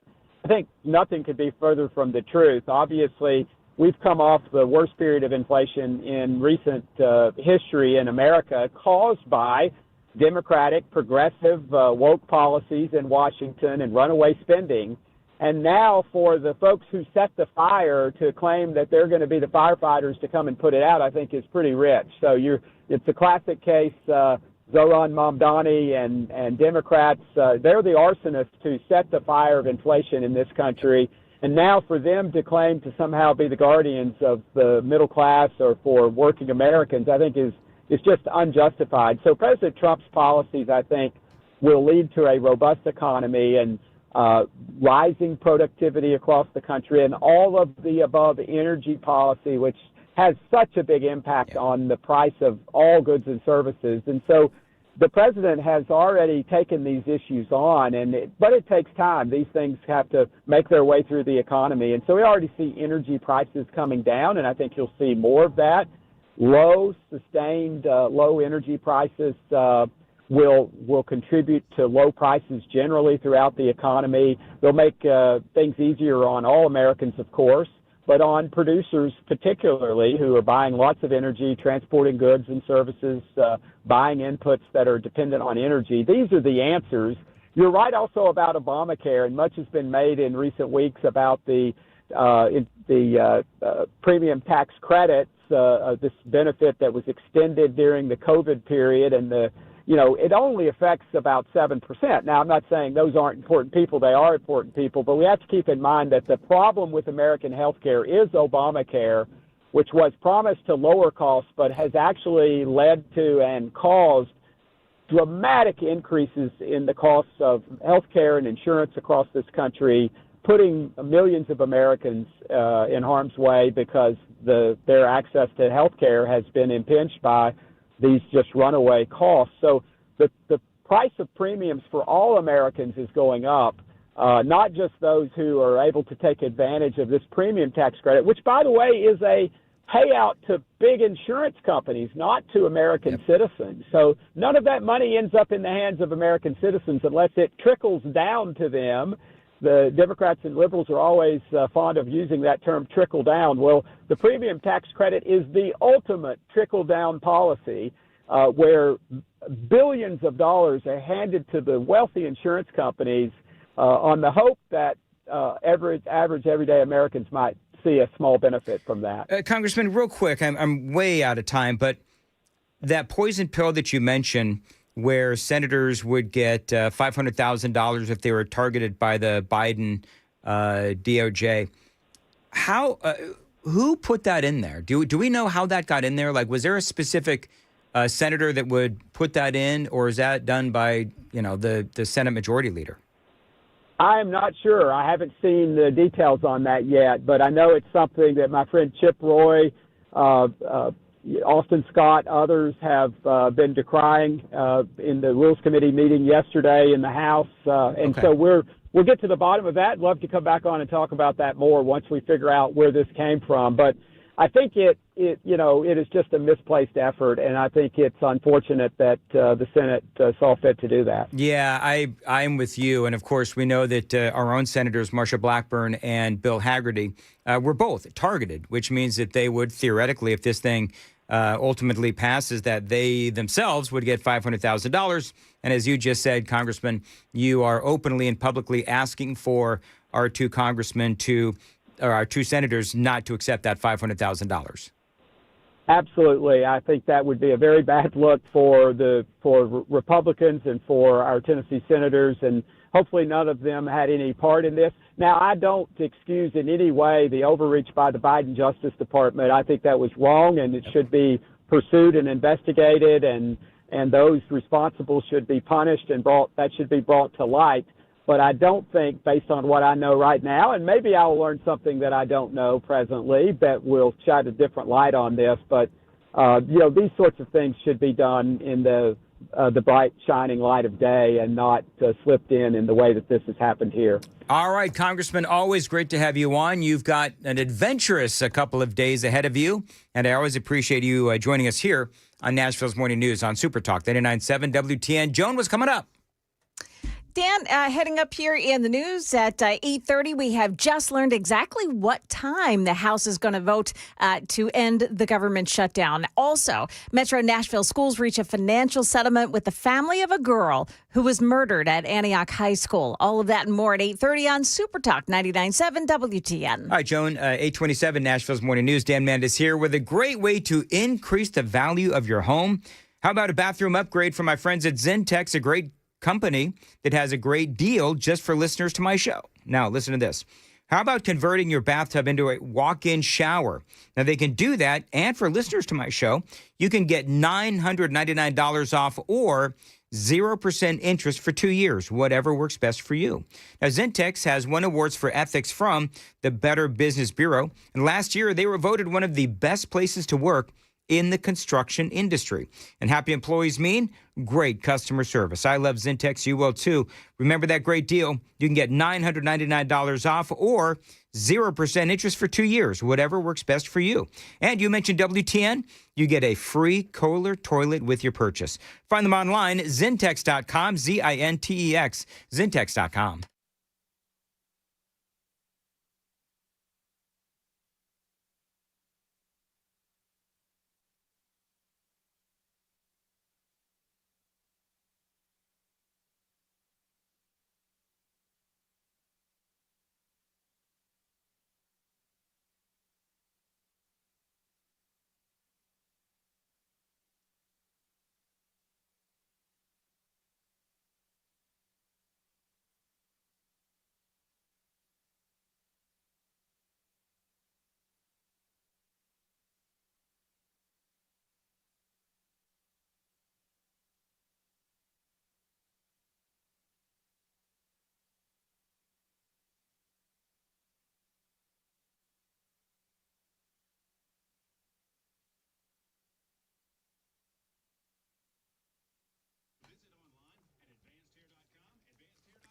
Joan, I am a moron and a California liberal piece of crap. I don't believe that, Dan. That's and what don't be so hard on yourself. That's what somebody's saying. We'll talk about that coming up next on Super Talk 99.7. And Dan Mandis here. Loan Pronto.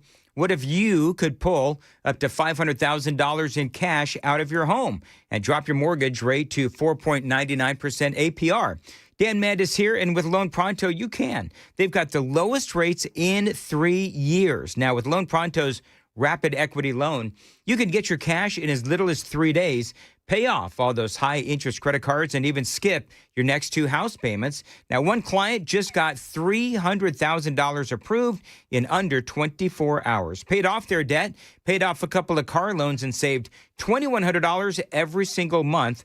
One call, life changed. There's no wait. No hard credit pull up front. You probably won't need an appraisal. Just fast, easy cash from your home's equity. Now, rates right now at a 3-year low. So act right now. 615-499-5780. 615-499-5780. Just fast, easy cash from Loan Pronto. Equal housing lender, NMLS 166-1781. On approved credit, visit nmlsconsumeraccess.org.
Good morning. It is now 8:33, and I'm Joan Jones with your top stories. The House Rules Committee very early this morning voting 8-4 to advance the Senate-passed government funding package. Senator John Fetterman of Pennsylvania on that. That was a difficult vote for all 8 of us. I don't think any of us took any pleasure in voting against the majority of our other colleagues, but we happen to believe it's the right thing. And I happen to know there were plenty of other Democrats that voted no, but they knew that it was the right thing to do. The House will debate that measure now, and House Majority Leader Steve Scalise saying just this morning that the vote by the full House occurs at 7 o'clock tonight.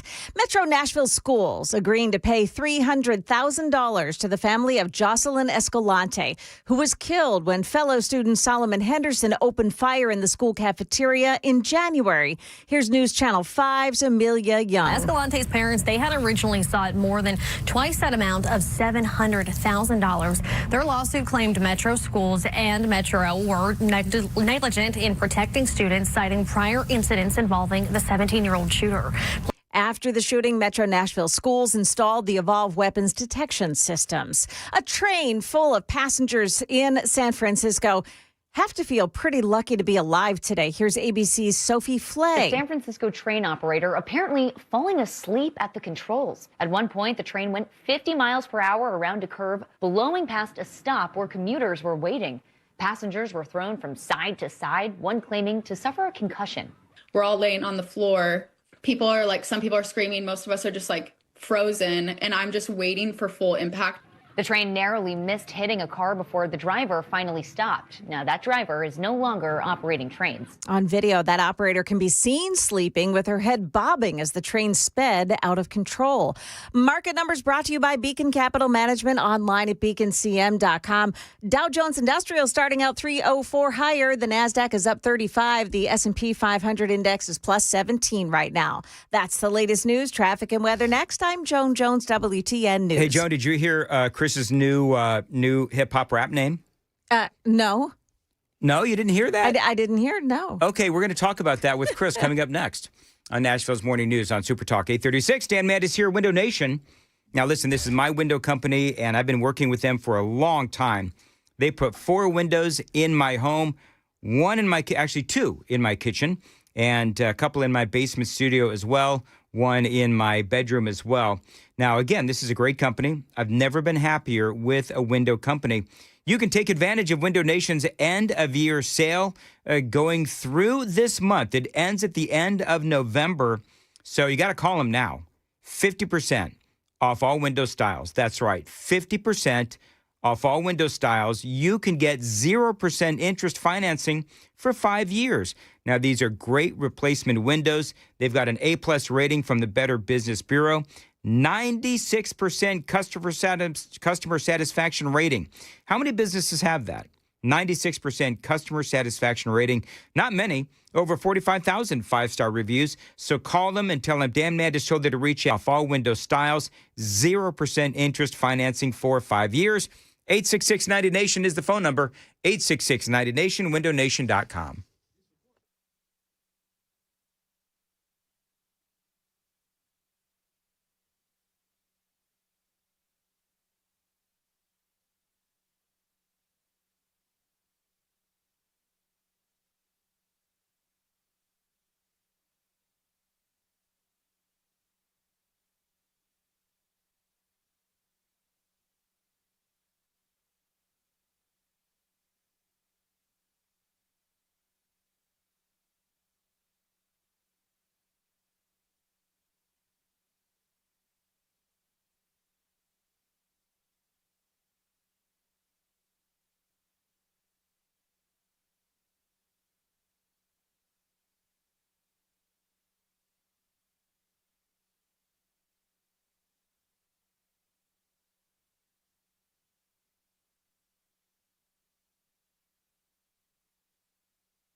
So we've got some problems this morning on 840 westbound in Arrington, just past Horton Highway, exit 42.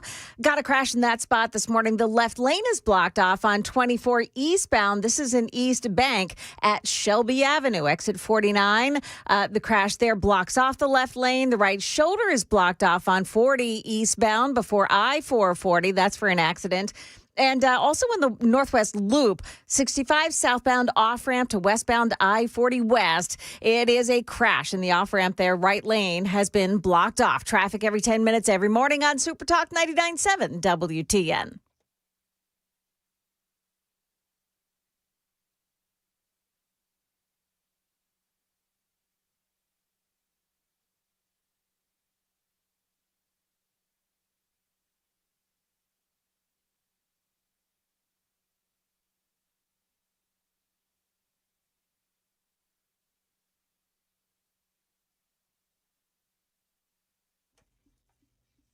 Wait, all right. So I love this. It sounds so nice. It's festive. I'm in. Yeah. So keep this going, and I want to read Nick's text. Damn, seriously, you are a moron. Talking to me. And you have truly pissed me off. Every time you want to legalize your blanking drugs, you use veterans as the crutch. I've got blanking PTSD, and I'm a veteran, he says, and I'll reconcile what I've done in my service with my God Almighty. I don't need illegal drugs to help me cope. You are a California liberal piece of crap. Oh, wow. He says, I'm done with this blanking station. The music really hyped that up, actually. I'm not going to lie. The music really brought up... Little spreading... You know what? This would be our official, Spreading Christmas cheer. Spreading Christmas cheer theme. Let the record show that the drugs that Dan just wants to keep the drugs legal. Yeah, that's all I'm saying, dude. Nick, and love you. And by the way, Nick, thank you for your service. Yep. God bless you. It's not a crutch. It's a fact. I mean, if it's a fact that the CBD drugs help veterans and it is legal, and I want to keep them legal, and there's a lot of conservatives and a lot of veterans that believe that these CBD products should continue to be legal, then that's not a crutch. Here's one of my things. If they're saying that they're not going to slow down H-1B visas because of the economy, then why would we get rid of a product that is making the economy money and putting people to work? Especially here in Tennessee. It only hurts southern states. Yeah. Like that's who this is going to hurt. It's going to hurt conservative southern states. Do any Midwest, I don't know this, do any Midwest states grow hemp? The overwhelming majority is southern states. No kidding. Would you say Missouri's Midwest? Or is that right there at the border? Like, you got Kentucky. I don't think the Midwest or the South wants Missouri. They're on their own. You know what? They're too hard to spell. I'm just kidding. Whatever. Maybe I am a moron. Maybe Nick is right. Anyway. Put the music back on. All right. So apparently, no, the moment's over. So apparently Murphy Show had some fun at my expense yesterday during his Contours commercial. No. Now, Joan, have you heard this? I have not heard it, no. All right, so I have not either, and Sam wouldn't let me preview it. I'm already my mind is running wild. Knowing what the product is and how Murphy could go off the rails, it's almost like the unknown makes it better. Yeah. That was my thought process. Okay, so let's hear what Murphy... I have not heard this. To set it up, this is supposed to be a 60-minute or 60-second read, and he took him 2 minutes to read it. Would you consider this fun with audio? Absolutely. Yes, fun with audio. All right, go ahead. I like it so far. He's crushing it. You know what? No wonder it took him 2 minutes. For a more feminine option, you can ask for the Mandis if you want. I don't know that that's on the menu, but so if you're looking for the more masculine option, I would go with the Murph. More feminine option, I would go with the Mandis. I think it takes a little more off at the hip. 615-236-9960. That's 615-236-9960. I think he's going to get me back for this one tomorrow morning on Naturals Morning News. ContoursLLC.com. Ask for the Murph or the Mandis at Contours LLC. Is that a thing, Dan? I may have missed a memo.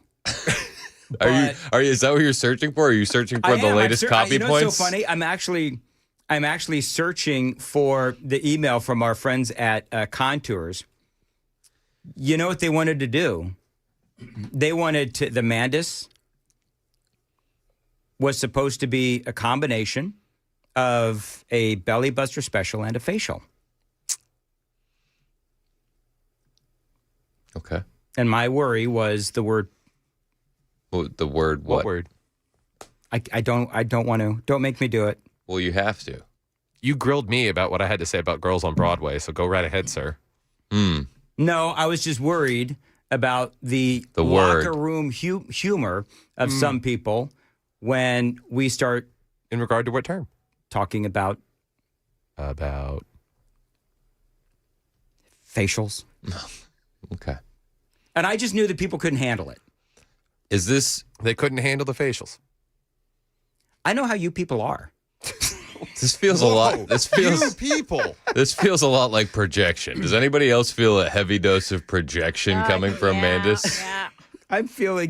I'm suddenly feeling very sweaty.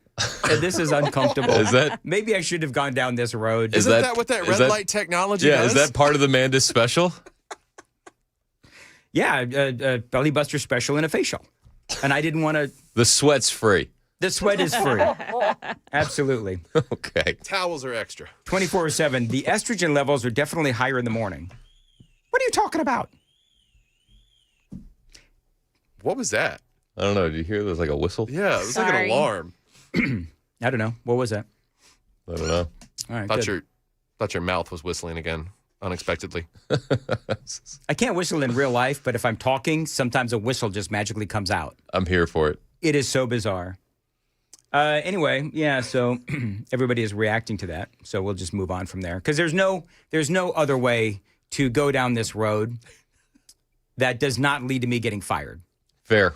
And you know what? Nick would love that, but my wife would not. You'd have plenty of time to soak up your CBD gummies, Mandis. I'm such a drug pusher. Whatever. Dope, man. Dope, man. Take a little bit off at the hips kills me. So funny. Take it. What? Take a little bit off at the. He said it's the girly version because it takes more you off the take hips. a little more off the hips.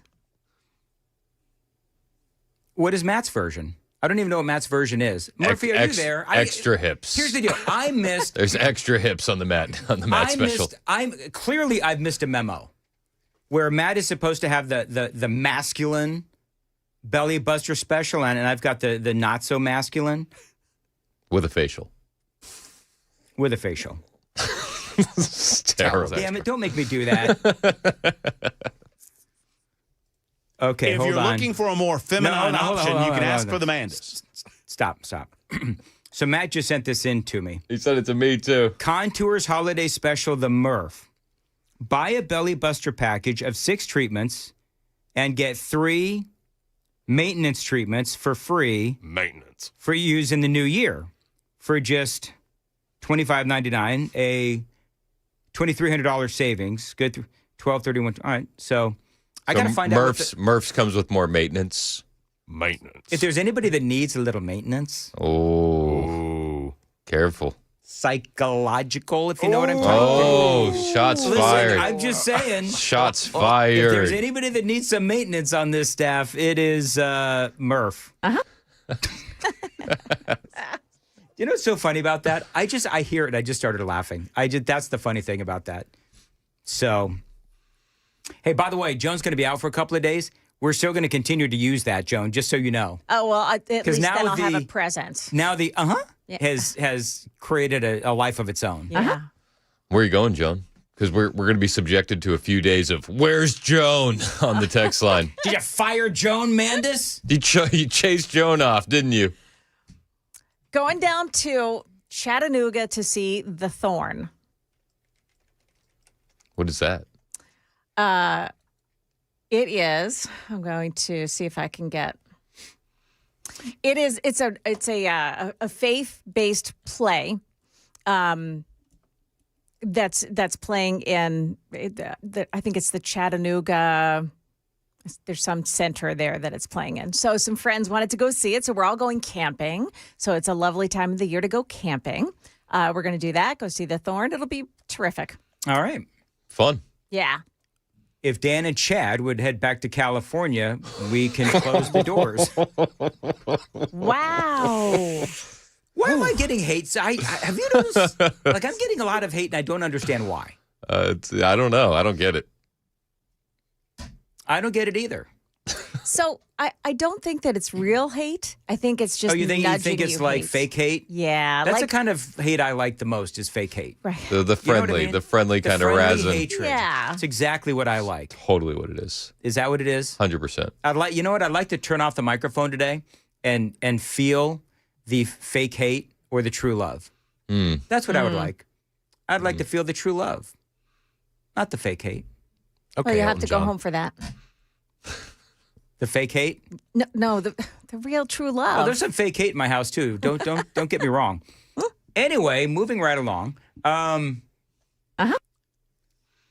Somebody says Matt's version includes a mullet. Is a mullet the sign of masculinity? Because I used to have a mullet for years. I had a mullet way beyond when mullets were cool. I have been trying to talk my wife into letting me give the boys a mullet. Don't do it. Don't do that. Why? Man. Why? It grows back. It's awesome. No. Yes. It's for a window in time, you guys. I'm Team Chris on that. It's for the pics. You know, and then we can chop it off. But there has to be a window where the boys have mullets when they're still young and cute. I don't need them when they're like grown having mullets. You said I want them to be little guys. You said when they're grown, they're not going to like you for it. Nah, they're going to love it. My mom faded me up like Vanilla Ice one year. Let's I love go. It. Mom win. So when you talk about how it would be a moment in time for your kids, it would be the moment in time they got picked on at school. No, you don't pick on the kids with mullets. I learned that the hard way. Are you sure? Mm-hmm. No, it's like it's like boy named Sue theory. You got to give them something to get picked on to toughen them up. Yeah. All right. Whatever. Because you can't make fun of their dad because he's cool. Well, then why don't you true. get a mullet, Chris Hand? Thought about it. I was just worried that I'm already one of the best looking guys on the station.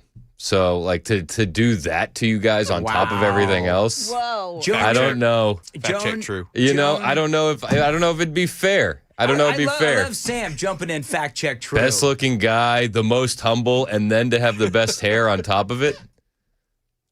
Okay. The beard leaves something to be desired. I think he's gaslighting you, Dan. Joan, you're a girl. Who's the best looking on the station? I'm not doing that. Oh, Joan. Holding out. Holding out. You want to do a quick Daily Dan poll? You want to do a very quick Daily Dan? Do it real quick.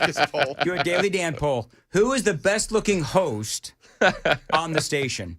Dan, Chris, Chad, or who am I missing? Matt. Matt. Yeah. Who's the best? What's his name? The one that needs the contour maintenance. Yes, the one that needs the contour. I need memory maintenance. So, yeah. And clearly I'm going to lose. Like that's that part of that insincere hatred that I get on the station. But Joan won't say who's the best looking. I'll tell you what though, the super text line is overwhelmingly pro mullet.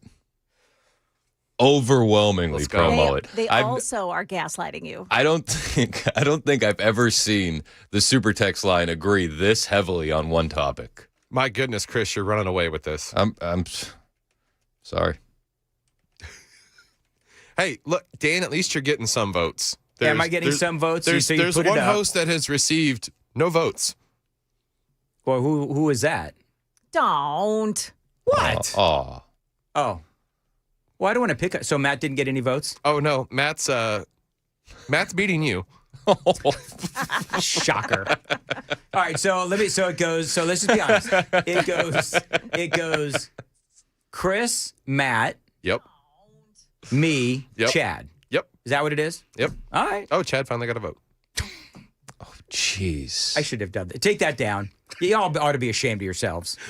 Oh, you're gonna take it. You're gonna take it down as soon as I start to run away with this thing. Is that? No, I don't want that anybody feels to be- like that feels like shenanigans. Just for the record, let the record show. No, I'd like to see this thing through and see where the scores fall. No, I don't want. In a rapid fire 40 vote session, Chris won with 44% of the votes. Dan 28, Matt 25, Chad 3. See, the important part there is I beat Murphy. That's the most. And you'll notice we cut off the voting before Murphy could pull ahead of me. Yeah. That's the most important part. Dan was worried about a 2 a.m. ballot dump from Murphy. Worried about a pipe bursting. That's what he Matt's was worried pulling in with a big old UPS truck. All right, whatever.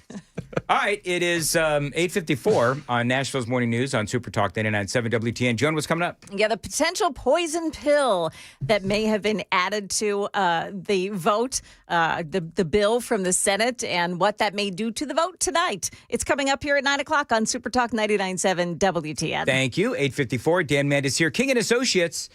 Check out my friends at King & Associates Insurance if you want to save money on your home auto insurance. So many of my listeners have reached out and let me know that they have been able to save and save big with King & Associates. Now, one guy that I know, his 16-year-old daughter got into a car accident, but they still saved him thousands of dollars when the time came for new insurance, because at King & Associates Insurance, they know that life does happen. And as independent agents, they can find you the best deal for your family.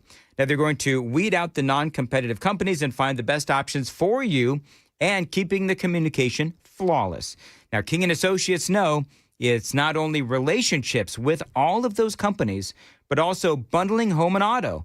King & Associates, they are going to fight for the best deal possible. And by the way, that guy that I mentioned, was telling you about him, he figured out that his old insurance agent was overcharging him for years. So you need to make the switch to King & Associates Insurance. You owe it yourself to make that phone call, 615-321-8121, to find out what is the best deal you can get on your home and auto. 615-321-8121. Find them online, tkinginsurance.com, tkinginsurance.com.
$8:59, Nashville's Morning News on Super Talk 99.7 WTN.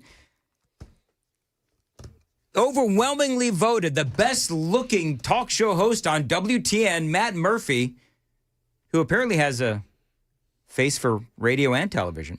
Good thing we do that here at WTN. What do you got coming up? You called me Matt Murphy. I was just going to say, who did I really? Yeah. My mind is on Murphy. Even though he's not I think, the best okay, looking. Dan is nervous. He's been biting his nails all break. He's like, I know Murphy's going to have something for me come 3 o'clock. Yeah. He's got Murphy on the brain. No, I do. We'll be talking about H-1B visas. If you don't like what I have to say about H-1B visas, maybe you'll be upset with 2016 Trump as well, because I have that audio for you. The tune has changed, and I'm not exactly impressed. We'll also have Savannah Hernandez on the show at 10:05. She was at UC Berkeley during the Antifa riot outside the Turning Point USA event. Hardcore, man. A lot of headlines about that. Charges coming. We'll talk to Sav about that. Plus, she's not exactly happy about the direction of the Trump administration, and she's going to let us know why. All right. All that and more coming up. WTN.